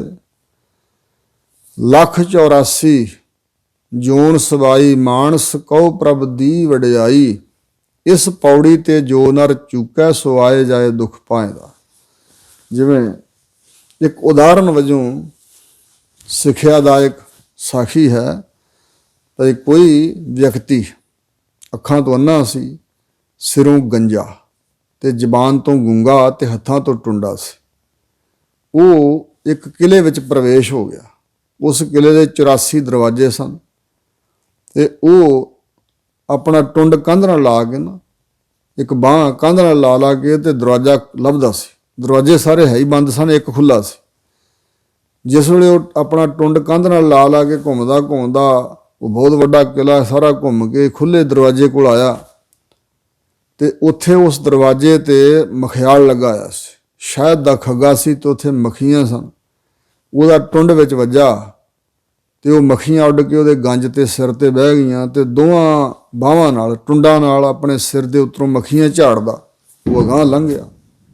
ਫਿਰ ਇਸੇ ਤਰ੍ਹਾਂ ਕਿੰਨੇ ਚਿਰ ਬਾਅਦ ਮੱਖੀਆਂ ਦੇ ਸਿਰ ਤੋਂ ਹਟੀਆਂ ਤੇ ਫਿਰ ਟੁੰਡ ਲਾ ਕੇ ਲੰਘਦਾ ਤੇ ਫਿਰ ਮਖਿਆਲ ਸਿਰ ਤੇ ਚੰਬੜਿਆ ਤੇ ਫਿਰ ਦਰਵਾਜ਼ਾ ਖੁੱਲ੍ਹ ਗਿਆ। ਇਹ ਹੈ ਦ੍ਰਿਸ਼ਟਾਂਤ। ਇਸੇ ਪ੍ਰਕਾਰ ਇਹ ਜਿਹੜਾ ਜੀਵ ਹੈ ਮਨੁੱਖ, ਜਾਮਾ ਤੈਨੂੰ ਮਿਲਿਆ ਹੈ, ਪਰ ਇਹਦਾ ਅੰਤਸ਼ਕਰਨ ਹਿਰਦਾ ਜਿਹੜਾ ਉਹ ਸ਼ਰਧਾ ਤੋਂ ਬਗੈਰ ਹੋਣ ਕਰਕੇ ਮਨ ਨੂੰ ਗੰਜਾ। ਸ਼ਰਧਾ ਵਿਸ਼ਵਾਸ ਦੇ ਕੇਸ ਇਹਦੇ ਸਿਰ ਤੇ ਹੈ ਨਹੀਂ, ਸ਼ੁਭ ਗੁਣਾਂ ਦੇ ਕੇਸ ਹੈ ਨਹੀਂ, ਹੱਥਾਂ ਤੋਂ ਸ਼ੁਭ ਕਰਮੀ ਨਾ ਹੋਣ ਕਰਕੇ ਮਨ ਨੂੰ ਟੁੰਡਾ ਹੈ, ਜ਼ਬਾਨ ਤੋਂ ਵਾਹਿਗੁਰੂ ਦਾ ਜਸ ਨਾ ਗਾਉਣ ਕਰਕੇ ਮਨ ਨੂੰ ਗੂੰਗਾ ਹੈ, ਤੇ ਅੱਖਾਂ ਤੋਂ ਵੀ ਅੰਨਾ, ਮਨ ਬੁੱਧ ਰੂਪੀ ਨੇਤਰਾਂ 'ਚ ਵਿਵੇਕ ਦੇ ਨੇਤਰ ਹੈ ਨਹੀਂ। ਇਸ ਤਰ੍ਹਾਂ ਅੰਨਾ, ਗੂੰਗਾ, ਟੁੰਡਾ ਇਸ ਪ੍ਰਕਾਰ ਦਾ ਵਿਅਕਤੀ ਹੈ। ਮਾਇਆ ਦਾ ਮੁਖਿਆਲ ਹੈ, ਉਹਦੇ ਜਿਹੜਾ ਸ਼ਹਿਦ ਹੈ ਉਹ ਹੈ ਵਿਸ਼ੇ ਸੁਖ ਮਿਠਾਸ। ਮੱਖੀ ਮਾਇਆ ਹੈ ਤੇ ਉਹ ਇਹਦੇ ਸਿਰ ਤੇ ਗੰਜ ਤੇ ਬਹਿ ਗਈ। ਮਾਨੋ ਕਿ ਇਹਨੂੰ ਉਹਨੇ ਵੜ ਲਿਆ, ਆਪਣੇ ਅਧੀਨ ਕਰ ਲਿਆ। ਐਸਾ ਮਾਇਆ ਰੂਪੀ ਮੱਖੀ ਨੇ ਡੰਗ ਮਾਰਿਆ। ਇਹ ਵਿਸ਼ੇ ਸੁਖਾਂ ਵਿੱਚ ਗਲਤਾਨ ਵਿਅਕਤੀ, ਸਾਰੇ ਦਰਵਾਜ਼ੇ ਹੋਰ ਤਾਂ ਬੰਦ ਨੇ, ਟੇਢੀਆਂ ਮੇਢੀਆਂ ਜੂਨਾਂ ਦੇ, ਇੱਕੋ ਹੀ ਦਰਵਾਜ਼ਾ ਖੁੱਲ੍ਹਾ, ਉਸ ਤੋਂ ਖੁੰਝ ਜਾਂਦਾ। ਸੋ ਇਸ ਵਾਸਤੇ ਸਤਿਗੁਰੂ ਚੇਤਾ ਕਰਾ ਰਹੇ ਨੇ, ਬਚਨ ਹੈ ਇਹੀ ਤੇਰਾ ਅਵਸਰ, ਇਹ ਤੇਰੀ ਬਾਰ। ਇੱਥੇ ਵੀ ਵਚਨ ਕਰ ਰਹੇ ਨੇ, ਭਈ ਪ੍ਰਾਪਤ ਮਾਨੁਖ ਦੇਹੁਰੀਆ। ਤੈਨੂੰ ਮਨੁੱਖਾ ਦੇਹੁਰੀ ਮੈਨੇ ਦੇ, ਇਹ ਮਨੁੱਖਾ ਦੇਈ, ਤੇ ਇੰਜ ਵੀ ਅਰਥ ਕਰਦੇ ਨੇ ਦੇਹੁਰੀਆ, ਇਹ ਡਿਉੜੀ ਆ ਵਾਹਿਗੁਰੂ ਦੇ ਦਰ ਦੀ। ਇਹ ਡਿਉੜੀ ਜਿਹਦੇ ਵਿੱਚ ਦੀ ਲੰਘ ਕੇ ਤੂੰ ਵਾਹਿਗੁਰੂ ਦੇ ਦਰ ਤੇ ਜਾਣਾ, ਪ੍ਰਮਾਤਮਾ ਦੇ ਚਰਨਾਂ 'ਚ ਪਹੁੰਚਣਾ, ਇਹ ਡਿਉੜੀ ਸੀ, ਦਰਵਾਜ਼ਾ ਸੀ। ਭਈ ਪ੍ਰਾਪਤ ਮਾਨੁਖ ਦੇਹੁਰੀਆ, ਮਨੁੱਖਾ ਦੇਈ ਰੂਪ ਡਿਉੜੀ ਤੈਨੂੰ ਪ੍ਰਾਪਤ ਹੋਈ ਸੀ। ਗੋਬਿੰਦ ਮਿਲਣ ਕੀ ਇਹ ਤੇਰੀ ਬਰੀਆ। ਗੋਬਿੰਦ, ਗੋ ਪ੍ਰਿਥਵੀ ਦਾ ਬਿੰਦ ਰਖਕ, ਗੋ ਗੁਰਾਂ ਦੀ ਬਾਣੀ ਕਰਕੇ ਬਿੰਦ ਜਾਣਨੇ ਯੋਗ ਜਿਹੜਾ ਵਾਹਿਗੁਰੂ ਹੈ ਨਾ, ਉਸ ਨੂੰ ਮਿਲਣ ਦੀ ਇਹ ਬਰੀਆ ਵਾਰੀ, ਇਹ ਅਵਸਰ, ਇਹ ਮੌਕਾ ਸੀ।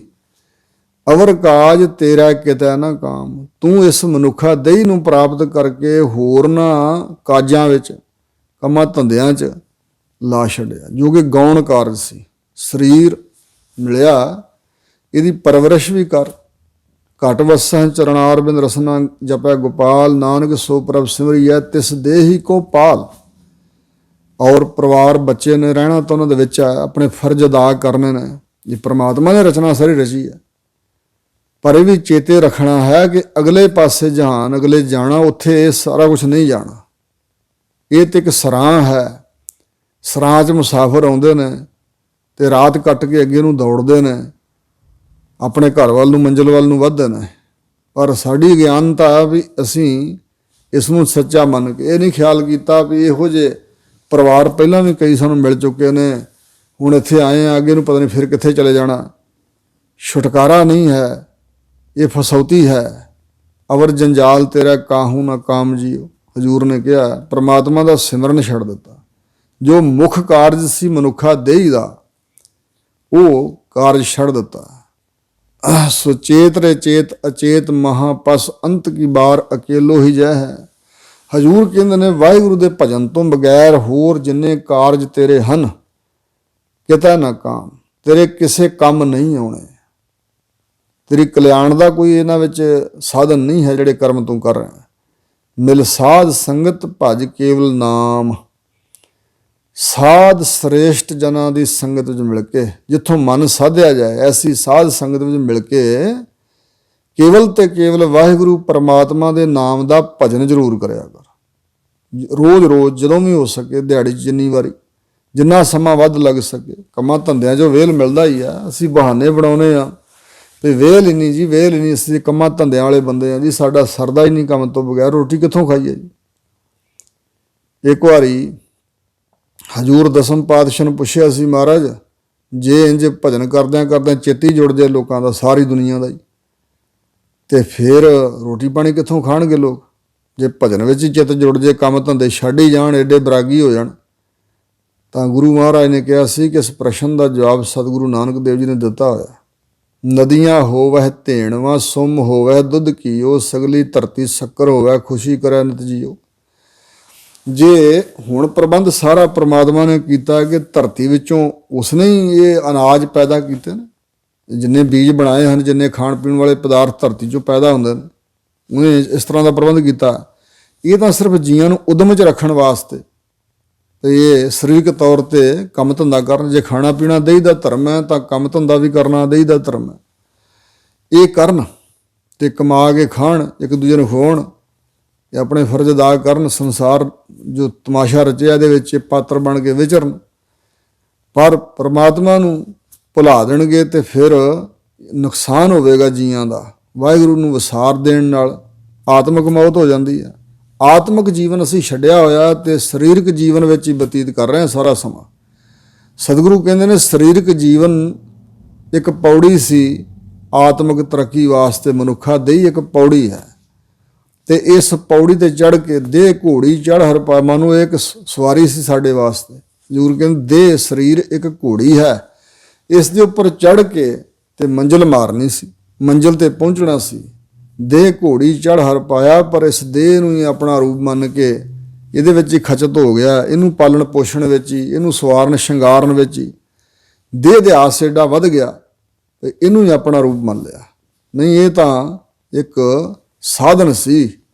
ਪਰ ਹਜ਼ੂਰ ਕਹਿੰਦੇ ਨੇ ਸਾਧ ਸੰਗਤ 'ਚ ਮਿਲ ਕੇ ਗੋਬਿੰਦ ਪ੍ਰਮਾਤਮਾ ਦਾ ਭਜਨ ਕਰ। ਵਾਹਿਗੁਰੂ ਅਕਾਲ ਪੁਰਖ ਜੀ ਦਾ ਸਰੰਜਾਮ ਲਾਗ ਭਵਜਲ ਤਰਨ ਕਹਿ। ਭਾਵ ਨਾਮ ਹੈ ਡਰ ਦਾ ਤੇ ਭਾਵ ਨਾਮ ਹੈ ਜਨਮ ਦਾ, ਜਿਹਦੇ 'ਚ ਡਰਾਂ ਰੂਪੀ ਜਲ, ਪਦਾਰਥਾਂ ਰੂਪੀ ਜਲ ਭਰਿਆ ਹੋਇਆ। ਜੰਮਣ ਮਰਨ ਦਾ ਸੰਸਾਰ ਡਰ ਸਦਾ ਜਿਹਦੇ 'ਚ ਬਣਿਆ ਰਹਿੰਦਾ। ਇਸ ਤੋਂ ਤਰਨ ਵਾਸਤੇ ਸਰੰਜਾਮ ਦਾ ਅਰਥ ਹੈ ਬੰਦੋਬਸਤ, ਮੈਨੇਜਮੈਂਟ, ਪ੍ਰਬੰਧ।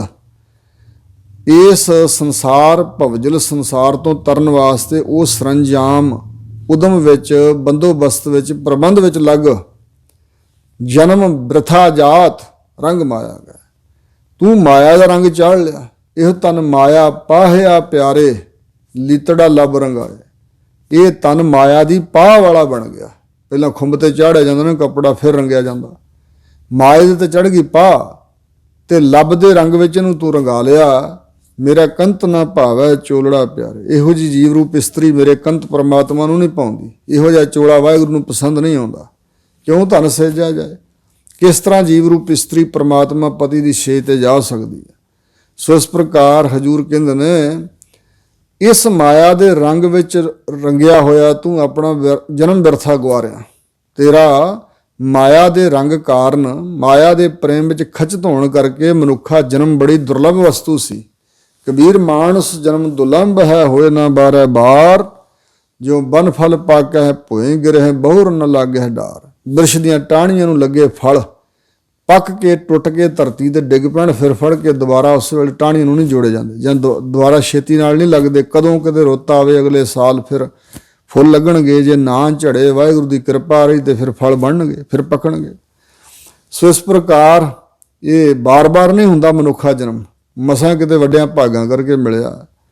ਔਰ ਇਸ ਪ੍ਰਕਾਰ ਹਜ਼ੂਰ ਨੇ ਬਚਨ ਕੀਤਾ, ਦੁਲੱਭ ਜਨਮ ਪੁੰਨ ਫਲ ਪਾਇਓ। ਕਬੀਰ ਜੀ ਦਾ ਬਚਨ ਆ, ਪੁੰਨਾਂ ਦੇ ਫਲ ਵਜੋਂ ਦੁਰਲੱਭ ਜਨਮ ਮਨੁੱਖਾ ਦੇਹੀ ਪ੍ਰਾਪਤ ਹੋਈ ਹੈ। ਬਿਰਥਾ ਜਾਤ ਅਬਵੇਕਾ, ਅਬਵੇਕਾ ਅਗਿਆਨ ਕਾਰਨ ਵਿਅਰਥਾ ਜਾ ਰਿਹਾ ਹੈ, ਵਿਅਰਥ। ਰਾਜੇ ਇੰਦਰ ਸੰਸਰ ਗ੍ਰਹਿ ਆਸਨ, ਬਿਨ ਹਰ ਭਗਤ ਕਹੋ ਕੇ ਲਿਖ। ਰਾਜੇ ਇੰਦਰ ਦੇ ਬਰਾਬਰ ਘਰ ਹੋਣ ਬਣੇ, ਮਕਾਨ ਸੁਖ ਹੋ ਜੇ, ਪਰ ਹਰੀ ਦੀ ਭਗਤੀ ਤੋਂ ਬਗੈਰ ਹਜ਼ੂਰ ਕਹਿੰਦੇ ਦੱਸੋ ਕਿਸ ਲੇਖੇ ਵਿੱਚ ਆ। ਇੱਕ ਬਚਨ ਯਾਦ ਆਇਆ ਮਨੁੱਖਾ ਦੇਹੀ ਬਾਰੇ, ਉਹ ਇਹ ਹੈ ਕਿ ਗਿਆਨ ਹਰਭਜਨ ਸਿੰਘ ਜੋਗੀ ਜੀ ਜਿਹੜੇ ਇੱਥੇ ਅਮਰੀਕਾ ਆ ਕੇ ਰਹੇ ਨੇ, ਇੰਡੀਆ ਤੋਂ ਆ ਕੇ, ਤੇ ਕਾਫੀ ਪ੍ਰਚਾਰ ਉਹਨਾਂ ਕੀਤਾ। ਉਹਨਾਂ ਨੇ ਇੱਕ ਬਚਨ ਸੁਣਾਇਆ ਭਈ ਮੇਰੇ ਦਾਦਾ ਜੀ ਬੜੇ ਗੁਰਮੁਖ ਸਨ, ਭਗਤੀ ਸਿਮਰਨ ਵਾਲੇ, ਤੇ ਮੈਨੂੰ ਉਹਨਾਂ ਨੇ ਕਿਹਾ ਕਿ ਭਜਨ ਤਿਆਰ ਹੋ ਜਾ, ਮੇਰੇ ਨਾਲ ਚੱਲਣਾ। ਤੇ ਮੈਂ ਨਾ ਨਹੀਂ ਸੀ ਕਰ ਸਕਦਾ, ਜਿੱਧਰ ਦਾਦਾ ਜੀ ਕਹਿਣ ਮੈਂ ਤੁਰ ਪਿਆ ਨਾਲ। ਇੱਕ ਨਗਰ ਦੇ ਬਾਹਰ ਉਹ ਜਾ ਕੇ ਬੈਠ ਗਏ, ਤੇ ਉੱਥੇ ਕੁਝ ਲੋਕਾਂ ਨੇ ਜਿਨ੍ਹਾਂ ਨੂੰ ਚੰਡਾਲ ਕਿਹਾ ਜਾਂਦਾ, ਉਹਨਾਂ ਦੇ ਹੱਥਾਂ 'ਚ ਕੁਝ ਹਥਿਆਰ ਸਨ, ਤੇ ਇੱਕ ਬੜਾ ਤਕੜਾ ਸੂਰ ਉਹਨਾਂ ਨੇ ਜੰਗਲ 'ਚੋਂ ਲਿਆਂਦਾ ਸੀ ਘੇਰ ਕੇ, ਤੇ ਕੋਈ ਉਧਰੋਂ ਉਹਨੂੰ ਡਰਾਵੇ, ਕੋਈ ਉਧਰੋਂ ਡਰਾਵੇ, ਕੋਈ ਉਧਰੋਂ। ਮੇਰੇ ਦਾਦਾ ਜੀ ਇੱਕ ਪਾਸੇ ਚੌਂਕੜਾ ਮਾਰ ਕੇ ਬੈਠੇ, ਸਭ ਕੁਝ ਵੇਖ ਰਹੇ ਸੀ, ਤੇ ਮੈਨੂੰ ਵੀ ਲਾਗੇ ਬਿਠਾਇਆ। ਔਰ ਮੈਨੂੰ ਬੜਾ ਤਰਸ ਆਏ ਵੀ ਜੇ ਇਹਨਾਂ ਨੇ ਸੂਰ ਨੂੰ ਮਾਰਨਾ ਹੀ ਆ ਤੇ ਇੱਕ ਵਾਰੀ ਮਾਰ ਦੇਣ, ਬਣਾ ਕੇ ਖਾਣਾ ਇਹਨਾਂ ਮਾਸ ਦਾ, ਤੇ ਮਾਰ ਦੇਣ, ਸਤਾ ਕਿਉਂ ਰਹੇ ਨੇ।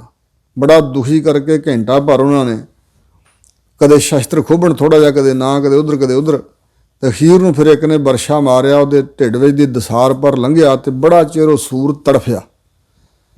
ਆਖਰ ਉਹ ਮਰਿਆ, ਤੇ ਫਿਰ ਜਦੋਂ ਮਰ ਗਿਆ ਨਾ ਉਹਦਾ ਸਰੀਰ ਹਿੱਲਣੋਂ ਹਟ ਗਿਆ, ਤੇ ਮੇਰੇ ਦਾਦਾ ਜੀ ਉੱਠ ਕੇ ਤੁਰ ਪਏ, ਕਹਿੰਦੇ ਆ ਜਾ ਕਾਕਾ ਚੱਲੀਏ। ਰਸਤੇ 'ਚ ਮੈਂ ਪੁੱਛਿਆ ਵੀ ਦਾਦਾ ਜੀ ਇਹ ਵਿਖਾਉਣ ਮੈਨੂੰ ਲਿਆਂਦਾ ਸੀ, ਮੈਨੂੰ ਤਾਂ ਬੜੀ ਦਇਆ ਆ ਰਹੀ ਸੀ, ਬੜਾ ਤਰਸ ਆ ਰਿਹਾ ਸੀ, ਤੇ ਇਹ ਕੀ ਗੱਲ। ਹਰਭਜਨ ਸਿੰਘ ਜੋਗੀ ਜੀ ਕਹਿੰਦੇ ਉਦੋਂ ਮੇਰੀ ਉਮਰ ਛੋਟੀ ਸੀ, 10-12 ਵਰ੍ਹਿਆਂ ਦਾ ਹੋਵਾਂਗਾ। ਤਾਂ ਮੇਰੇ ਦਾਦਾ ਜੀ ਨੇ ਦੱਸਿਆ, ਬੇਟਾ ਮੈਨੂੰ ਗੁਰੂ ਮਹਾਰਾਜ ਨੇ ਅੰਮ੍ਰਿਤ ਵੇਲੇ ਨਿਤਨੇਮ ਜਦੋਂ ਕਰਦਾ ਸੀ, ਉਦੋਂ ਹੁਕਮ ਲਾਤਾ ਸੀ ਵੀ ਤੂੰ ਜਾਣਾ, ਤੇ ਦੱਸਿਆ ਸੀ ਵੀ ਇਹ ਕੌਣ ਆ ਜਿਹੜਾ ਸੂਰਜ ਮਰਿਆ, ਇਹ ਪਿਛਲੇ ਜਨਮ ਦੇ ਵਿੱਚ ਮਨੁੱਖ ਦੇਹੀ ਵਿੱਚ ਸੀ ਤੇ ਸਿੱਖ ਸੀ, ਔਰ ਇਹ ਸਿੱਖੀ ਤੋਂ ਮੁਨਕਰ ਹੋ ਗਿਆ, ਭਟਕ ਗਿਆ, ਬੇਮੁਖ ਹੋ ਗਿਆ ਗੁਰਾਂ ਤੋਂ, ਤੇ ਇਹ ਬਣ ਗਿਆ ਹੁਣ ਸੂਰ ਦੀ ਜੂਨ 'ਚ ਪਿਆ। ਤੇ ਜਿੰਨੇ ਇਹਨੂੰ ਮਾਰਨ ਵਾਲੇ ਹਨ, ਇਹਨਾਂ ਸਾਰਿਆਂ ਨੂੰ ਵਰਗਲਾ ਕੇ ਇਹਨੇ ਸਿੱਖੀ ਤੋਂ ਦੂਰ ਕੀਤਾ ਸੀ, ਗੁਰੂ ਮਹਾਰਾਜ ਦੇ ਚਰਨਾਂ ਨਾਲੋਂ ਇਹਨੂੰ ਦੂਰ ਕਰਤਾ ਸੀ। ਇਸ ਕਾਰਨ ਕਰਕੇ ਇਹ ਆਪ ਤਾਂ ਸੂਰ ਬਣਿਆ, ਤੇ ਇਹ ਇਹਨਾਂ ਦੇ ਹੱਥੋਂ ਅੱਜ ਮਾਰਿਆ ਗਿਆ। ਇਹ ਵਾਹਿਗੁਰੂ ਨੇ ਬਦਲਾ ਭੁਗਤਾਇਆ ਇਹਨਾਂ ਦਾ। ਤੇ ਹੁਣ ਇਹ ਜਿਹੜੀ ਤੇਰੀ ਮਾਤਾ ਹੈ, ਉਹਦੀ ਜੋ ਫਲਾਣੇ ਪਿੰਡ ਵਿੱਚ ਸਹੇਲੀ ਹੈ, ਉਸ ਬੀਬੀ ਦੇ ਘਰ ਪੋਤਰਾ ਬਣ ਕੇ ਇੰਨੇ ਮਹੀਨਿਆਂ ਨੂੰ ਇਹਦਾ ਜਨਮ ਹੋਏਗਾ। ਹੁਣ ਇਹਦੀ ਰੂਹ ਉੱਥੇ ਪ੍ਰਵੇਸ਼ ਕਰੇਗੀ, ਉਸ ਦੀ ਨੂੰਹ ਦੀ ਕੁੱਖ ਵਿੱਚ। ਤੇ ਮੈਂ ਇਹ ਬਚਨ ਆਪਣੇ ਕੋਲ ਰੱਖਿਆ, ਤੇ ਆਪਣੀ ਮਾਤਾ ਨੂੰ ਮੈਂ ਕਹਿਣ ਲੱਗ ਪਿਆ, ਮਾਤਾ ਉਹ ਜਿਹੜੀ ਫਲਾਣੀ ਤੇਰੀ ਸਹੇਲੀ ਆ, ਉਹਦੇ ਘਰ ਤੂੰ ਕਦੇ ਗਈ ਨਹੀਂ। ਉਹ ਕਹਿਣ ਲੱਗੀ, ਭਜਨ ਤੈਨੂੰ ਕਿਵੇਂ ਯਾਦ ਆ ਗਈ ਇਸ ਗੱਲ ਦੀ। ਮੈਂ ਕਿਹਾ ਵੈਸੇ ਹੀ ਮੈਨੂੰ ਖਿਆਲ ਆਇਆ ਵੀ ਤੂੰ ਉਹਨੂੰ ਜਾ ਕੇ ਮਿਲੇਂਗੀ, ਉਹਦੇ ਘਰ ਜਾਇਆ ਕਰੇ, ਤੇ ਤਾਂ ਹੀ ਤੇਰੇ ਘਰ ਆਵੇਗੀ ਨਾ, ਉਂਝ ਤੂੰ ਕਹੀ ਨਹੀਂ ਮੇਰੀ ਸਹੇਲੀ ਆ ਉਹ। ਕਹਿਣ ਲੱਗੀ, ਭਜਨ ਠੀਕ ਹੈ, ਗੱਲ ਤਾਂ ਤੇਰੀ ਸਿਆਣੀ ਹੈ, ਅੱਛਾ ਟਾਈਮ ਕੱਢ ਕੇ ਚੱਲਾਂਗੇ। ਤੇ ਮੇਰੀ ਮਾਤਾ ਤਿਆਰ ਹੋਈ, ਤੇ ਮੈਂ ਵੀ ਨਾਲ, ਮੈਨੂੰ ਲੈ ਕੇ ਚਲੀ ਗਈ। ਤੇ ਮੈਂ ਉਹਨਾਂ ਦੇ ਘਰ 'ਚ ਇੰਨਾ ਕੁ ਬਚਨ ਦੱਸ ਦਿੱਤਾ ਵੀ ਉਸ ਬੀਬੀ ਨੂੰ ਵੀ ਜਿਹੜੀ ਤੁਹਾਡੀ ਆ ਵੱਡੀ ਨੂੰਹ ਹੈ ਨਾ, ਇਹਦੀ ਕੁੱਖ ਤੋਂ ਲੜਕਾ ਪੈਦਾ ਹੋਣਾ, ਤੇ ਬੜਾ ਸੋਹਣਾ ਸੁਨੱਖਾ ਹੋਏਗਾ। ਇੰਝ ਕਿਹਾ, ਤੇ ਉਹ ਮਾਈ ਬੜੀ ਖੁਸ਼ ਹੋਈ, ਤੇ ਉਹ ਕਹਿਣ ਲੱਗੇ ਆਪਣੇ ਨੂੰਹਾਂ ਨੂੰ, ਇਹਦੇ ਮੂੰਹ 'ਚ ਮਿੱਠਾ ਦਿਓ ਲਿਆ ਕੇ, ਇਹਦੇ ਮੂੰਹ ਸ਼ੱਕਰ ਪਾਓ। ਖੈਰ ਇੰਨੀ ਗੱਲ ਹੋਈ, ਤੇ ਰਸਤੇ 'ਚ ਆਉਂਦਿਆਂ ਮੇਰੀ ਮਾਤਾ ਪਹਿਲਾਂ ਤਾਂ ਕਹਿੰਦੀ ਤੂੰ ਅੰਤਰਜਾਮੀ ਹੋ ਗਿਆ, ਤੈਨੂੰ ਕਿਵੇਂ ਪਤਾ। ਫਿਰ ਰਸਤੇ ਆਉਂਦਿਆਂ ਪੁੱਛਣ ਲੱਗੀ, ਭਜਨ ਤੈਨੂੰ ਕਿਵੇਂ ਪਤਾ। ਤਾਂ ਮੈਂ ਦੱਸਿਆ ਵੀ ਦਾਦਾ ਜੀ ਨੇ ਮੈਨੂੰ ਆਹ ਸਾਰੀ ਦੱਸੀ ਹੈ ਗੱਲ। ਤੇ ਉਹ ਕਹਿਣ ਲੱਗੀ, ਪੁੱਤ ਚੁੱਪ ਕਰ ਜਾ, ਕਿਸੇ ਹੋਰ ਨਾਲ ਨਾ ਗੱਲ ਕਰੀ। ਇਹਨਾਂ ਨੂੰ ਪਤਾ ਲੱਗਾ ਵੀ ਇਸ ਤਰ੍ਹਾਂ ਇਹ ਕਹਿੰਦੇ ਨੇ ਵੀ ਸੂਰ ਨੇ ਮੁੰਡਾ ਬਣ ਕੇ ਜਨਮ ਲੈਣਾ, ਤਾਂ ਇਹ ਤਾਂ ਸਾਡੇ ਗਲ ਪੈਣਗੇ, ਨਾਰਾਜ਼ ਹੋਣਗੇ। ਖੈਰ ਮੈਂ ਚੁੱਪ ਰਿਹਾ। ਜਦੋਂ ਕਿ ਜੇ ਉਹ ਬੱਚਾ ਫਿਰ ਪੈਦਾ ਹੋਇਆ ਤੇ ਠੀਕ ਹੀ ਕਾਕਾ ਲੜਕਾ ਪੈਦਾ ਹੋਇਆ, ਔਰ ਉਹਨਾਂ ਨੇ ਸੱਦਿਆ ਵੀ, ਸਮਾਗਮ ਕੀਤਾ, ਪਰ ਮੇਰੀ ਮਾਤਾ ਉੱਥੇ ਨਹੀਂ ਗਈ, ਮੈਨੂੰ ਲੈ ਕੇ ਹੋਰ ਕਿਤੇ ਚਲੇ ਗਈ। ਉਹਨੂੰ ਖਦਸ਼ਾ ਸੀ ਕਿ ਉੱਥੇ ਉਹਨਾਂ ਦੇ ਸਾਹਮਣੇ ਇਹ ਬੱਚਾ ਬੋਲ ਨਾ ਦੇ। ਕਹਿਣ ਤੋਂ ਮੁਰਾਦ ਹੈ ਕਿ ਇਸ ਤਰ੍ਹਾਂ ਵਾਹਿਗੁਰੂ ਤੋਂ ਬੇਮੁਖ ਹੋਣ ਕਰਕੇ ਪਤਾ ਨਹੀਂ ਕਿਹੋ ਜਿਹੀਆਂ ਜੂਨਾਂ 'ਚ ਪੈਣਾ ਪੈ ਜਾਏ। ਇਹ ਮਨੁੱਖਾ ਦੇਹੀ ਦੁਰਲੱਭ ਹੈ, ਵੱਡਿਆਂ ਭਾਗਾਂ ਕਰਕੇ ਪ੍ਰਾਪਤ ਹੋਈ ਹੈ। ਪਰ ਹਜ਼ੂਰ ਕਹਿੰਦੇ ਨੇ ਗੁਰਾਂ ਦੀ ਸ਼ਰਨ ਤੋਂ ਬਗੈਰ, ਉਪਦੇਸ਼ ਤੋਂ ਬਗੈਰ, ਨਾਮ ਸਿਮਰਨ ਤੋਂ ਬਗੈਰ, ਆਤਮ ਗਿਆਨ ਤੋਂ ਬਗੈਰ ਮਾਇਆ ਦੇ ਰੰਗ ਵਿੱਚ ਰੰਗਿਆ ਹੋਇਆ ਤੂੰ, ਇਸ ਕਰਕੇ ਜਨਮ ਬਿਰਥਾ ਜਾ ਰਿਹਾ ਹੈ।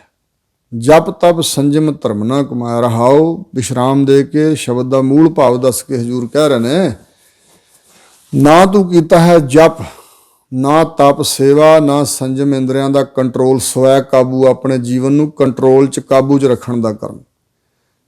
ਧਰਮ ਨਾ ਕਮਾਇਆ, ਕੋਈ ਦਇਆ ਧਰਮ ਜਪ ਭਗਤ ਨਾ ਕੀਨੀ, ਇਸ ਪ੍ਰਕਾਰ ਦਾ ਤੇਰਾ ਜੀਵਨ ਹੈ। ਸੇਵਾ ਸਾਧ ਨਾ ਜਾਣਿਆ ਹਰ ਰਾਇਆ, ਨਾ ਸਾਧੂ ਸਤਿਗੁਰਾਂ ਦੀ ਸੇਵਾ ਕੀਤੀ, ਨਾ ਰੱਬ ਦੇ ਸਾਧਾਂ ਸੰਤਾਂ ਦੀ ਕੋਈ ਸੇਵਾ ਕੀਤੀ, ਨਾ ਹਰੀ ਪਰਮਾਤਮਾ ਨੂੰ ਜਾਣਿਆ ਕੁਛ ਵੀ। ਸਰਬ ਵਿਆਪੀ ਅਕਾਲ ਪੁਰਖ ਪਰਮਾਤਮਾ ਨੂੰ ਕੁਛ ਜਾਣਿਆ ਨਹੀਂ। ਹਰੀ ਜੋ ਰਾਇਆ ਰਾਜਾ ਰੂਪ ਹੈ, ਉਸ ਵਾਹਿਗੁਰੂ ਨੂੰ ਨਹੀਂ ਜਾਣਿਆ। ਨਾ ਸਾਧੂ ਸਤਿਗੁਰੂ ਦੀ, ਨਾ ਰੱਬ ਦੇ ਪਿਆਰਿਆਂ ਸਾਧੂਆਂ ਦੀ ਸੇਵਾ ਕਰਨੀ ਜਾਣੀ। ਕਹੋ ਨਾਨਕ ਹਮ ਨੀਚ ਕਰਮਾ। ਫਿਰ ਵੀ ਸਤਿਗੁਰੂ ਮਹਾਰਾਜ ਕਹਿੰਦੇ ਨਿਰਾਸ਼ ਨਾ ਹੋ, ਜੇ ਇਸ ਤਰ੍ਹਾਂ ਦਾ ਜੀਵਨ ਵੀ ਹੈ ਤਾਂ ਵਾਹਿਗੁਰੂ ਅੱਗੇ ਬੇਨਤੀਆਂ ਕਰ ਕਿ ਮਹਾਰਾਜ ਸੱਚੇ ਪਾਤਸ਼ਾਹ, ਮੈਂ ਨੀਚ ਕਰਮਾਂ ਦੇ ਕਰਨ ਵਾਲਾ, ਮੇਰੇ ਰਾਮ ਇਹ ਨੀਚ ਕਰਮ ਹਰ ਮੇਰੇ, ਗੁਣਵੰਤਾ ਹਰ ਹਰ ਦਇਆਲ, ਕਰ ਕਿਰਪਾ ਬਖਸ਼ ਅਵਗੁਣ ਸਭ ਮੇਰੇ। ਜਿਵੇਂ ਭਗਤ ਸਧਨਾ ਜੀ ਦਾ ਬਚਨ ਹੈ, ਨ੍ਰਿਪ ਕੰਨਿਆ ਕੇ ਕਾਰਨਿਕ ਭਇਆ ਭੇਖ ਧਾਰੀ, ਕਾਮਾਰਥੀ ਸਵਾਰਥੀ ਵਾ ਕੀ ਪੈਜ ਸਵਾਰੀ, ਤਬ ਗੁਣ ਕਹਾਂ ਜਗਤ ਗੁਰਾ, ਜੋ ਕਰਮ ਨਾ ਨਾਸੈ, ਸਿੰਘ ਸ਼ਰਨ ਕਤ ਜਾਈਐ, ਜੋ ਜੰਬੁਕ ਗ੍ਰਸ ਹੈ। ਵਾਹਿਗੁਰੂ ਦੀ ਸ਼ਰਨ ਬਹੁਤ ਮਹਾਨਤਾ ਰੱਖਦੀ ਹੈ, ਔਰ ਕਰਮ ਫਿਰ ਨਹੀਂ ਘੇਰਦੇ। ਵਾਹਿਗੁਰੂ ਜੇ ਬਖਸ਼ਿਸ਼ ਦੇ ਘਰ 'ਚ ਆ ਜਾਣ, ਟੁੱਟ ਪੈਣ, ਤਾਂ ਫਿਰ ਬਖਸ਼ ਲੈਂਦੇ ਹਨ। ਇਹ ਪਰ ਬੇਨਤੀ ਕਰਨ ਵਾਲਾ ਬਣ, ਆਪਣੇ ਆਪ ਨੂੰ ਬੁਰਾ ਕਰਮ ਕਰਕੇ ਵੀ ਵੱਡਾ ਖਾਉਂਦਾ ਮਨੁੱਖ। ਨਿਤ ਨੇਫਲ ਕਰਮ ਕਮਾਏ, ਬਫਾਵੈ ਦੁਰਮਤੀਆ, ਜਬ ਆਣਾ ਵਲਵੰਚ ਕਰ ਝੂਠ, ਤਬ ਜਾਣਾ ਜਗ ਜਤੀਆ। ਇਹ ਨਹੀਂ ਤੇ ਚੰਗੇ ਕਰਮ ਕਰਨ ਵਾਲਿਆਂ ਦੇ ਅੰਦਰ ਹੀ ਹੰਕਾਰ ਹੈ ਤੇ ਬੁਰੇ ਕਰਮ ਕਰਨ ਵਾਲਿਆਂ ਅੰਦਰ ਹੰਕਾਰ ਨਹੀਂ ਹੋਏਗਾ, ਜਾਂ ਗਰੀਬਾਂ ਦੇ ਅੰਦਰ ਹੰਕਾਰ ਨਹੀਂ ਤੇ ਅਮੀਰਾਂ ਅੰਦਰ ਹੰਕਾਰ ਨਹੀਂ, ਸਭ ਦੇ ਅੰਦਰ ਹੰਕਾਰ ਹੈ। ਜਿੱਥੇ ਜਿੱਥੇ ਵੀ ਕੋਈ ਹੈ ਹੰਕਾਰ ਅੰਦਰ ਹੈ, ਤਾਂ ਪ੍ਰਮਾਤਮਾ ਦਾ ਵਿਛੋੜਾ ਪਿਆ ਹੋਇਆ। ਤੇ ਇਸ ਪ੍ਰਕਾਰ ਕਦੇ ਵੀ ਕੋਈ ਆਪਣੇ ਆਪ ਨੂੰ ਨੀਚ ਕਰਮਾਂ ਵਾਲਾ, ਨੀਚ ਜਾਂ ਮਾੜੇ ਕਰਮਾਂ ਵਾਲਾ ਨਹੀਂ ਸਮਝਦਾ। ਨਹੀਂ, ਹਜ਼ੂਰ ਕਹਿੰਦੇ ਨੇ ਆਪਣੇ ਆਪ ਨੂੰ ਨੀਵੇਂ ਕਰਮਾਂ ਵਾਲਾ ਸਮਝ ਕੇ ਬੇਨਤੀ ਕਰ। ਸ਼ਰਨ ਪਰੇ ਕੀ ਰਾਖੋ ਸ਼ਰਮਾ। ਹੇ ਵਾਹਿਗੁਰੂ ਜੀ, ਅਸੀਂ ਤੁਹਾਡੀ ਸ਼ਰਨ 'ਚ ਪਏ ਹੋਏ ਹਾਂ। ਸ਼ਰਨ ਪਿਆ ਹੋਇਆਂ ਦੀ ਸ਼ਰਮ ਲੱਜਾ ਤੁਸੀਂ ਰੱਖੋ, ਇਹ ਤੁਹਾਨੂੰ ਹੀ ਇਲਾਜ ਹੈ। ਮੈਂ ਤੁਹਾਡਾ ਹਾਂ ਸੱਚੇ ਪਾਤਸ਼ਾਹ, ਤੇ ਆਪਣੇ ਬਿਰਦ ਦੀ ਲਾਜ ਰੱਖੋ। ਬਿਰਦ ਸ਼ਬਦ ਤੋਂ ਬਣਿਆ ਬਿਰਦ, ਪੁਰਾਣਾ ਸੁਭਾਅ ਧਰਮ, ਜੋ ਸ਼ਰਨ ਆਵੈ ਤਿਸ ਕੰਠ ਲਾਵੈ। ਇਹ ਬਿਰਦ ਸੁਆਮੀ ਸੰਦਾ, ਜਿਹੜਾ ਮਨੋ ਤਨੋ ਹੋ ਕੇ ਵਾਹਿਗੁਰੂ ਦੀ ਸ਼ਰਨ 'ਚ ਆ ਜਾਂਦਾ, ਉਹਨੂੰ ਵਾਹਿਗੁਰੂ ਜੀ ਕੰਠ ਗਲੇ ਨਾਲ, ਅਭੇਦ ਨਿਸ਼ਚਾ ਰੂਪੀ ਗਲੇ ਨਾਲ ਲਾ ਲੈਂਦੇ ਨੇ। ਇਹ ਸੁਆਮੀ ਦਾ ਬਿਰਦ ਹੈ, ਇਹ ਪੁਰਾਣਾ ਧਰਮ ਚੱਲਿਆ ਆ ਰਿਹਾ। ਸ਼ਰਨ ਪਰੇ ਕੀ ਰਾਖਤਾ ਨਾ ਹੀ ਸਹਸਾਇਆ। ਇਸ ਗੱਲ ਵਿੱਚ ਕੋਈ ਸੰਸਾ ਨਹੀਂ ਹੈ, ਕੋਈ ਸ਼ੱਕ ਨਹੀਂ ਹੈ, ਸ਼ਰਨ ਪਿਆਂ ਦੀ ਰੱਖਦਾ ਹੈ। ਇਸ ਪ੍ਰਕਾਰ ਹਜ਼ੂਰ ਸ੍ਰੀ ਗੁਰੂ ਅਰਜਨ ਦੇਵ ਮਹਾਰਾਜ ਜੀ ਦੇ ਮੁਖਾਰਬਿੰਦ ਤੋਂ ਇਹ ਉਚਾਰਨ ਹੋਇਆ ਸ਼ਬਦ, ਇੱਥੇ ਇਹ ਰਹਿ ਰਾਸ ਸਾਹਿਬ ਦੇ ਜਿਹੜੇ ਸ਼ਬਦ ਗੁਰੂ ਗ੍ਰੰਥ ਸਾਹਿਬ ਵਿੱਚ ਹਨ, ਇਹ ਸੰਪੂਰਨ ਹੋਏ। ਇਸ ਤੋਂ ਅੱਗੇ ਗੁਰਸਿੱਖ ਦਾ ਸੌਣ ਵੇਲੇ ਦਾ ਜਿਹੜਾ ਨਿਤਨੇਮ ਸੋਹਿਲਾ ਸਾਹਿਬ ਬਾਣੀ ਹੈ, ਉਸ ਦੀ ਵਿਚਾਰ ਗੁਰੂ ਕਿਰਪਾ ਸਦਕਾ ਹੋਵੇਗੀ ਤੇ ਆਪਾਂ ਸੁਣਾਂਗੇ। ਭੁੱਲਾਂ ਚੁੱਕਾਂ ਹੋਈਆਂ ਸਤਿਗੁਰੂ ਜੀ ਤੇ ਆਪ ਗੁਰੂ ਕੀ ਸੰਗਤ ਨੇ ਖਿਮਾ ਕਰਨੀਆਂ, ਅੱਗੇ ਵਾਸਤੇ ਸੁਮਤ ਬਖਸ਼ਣੀ ਜੀ। ਵਾਹਿਗੁਰੂ ਜੀ ਕਾ ਖਾਲਸਾ, ਵਾਹਿਗੁਰੂ ਜੀ ਕੀ ਫਤਿਹ।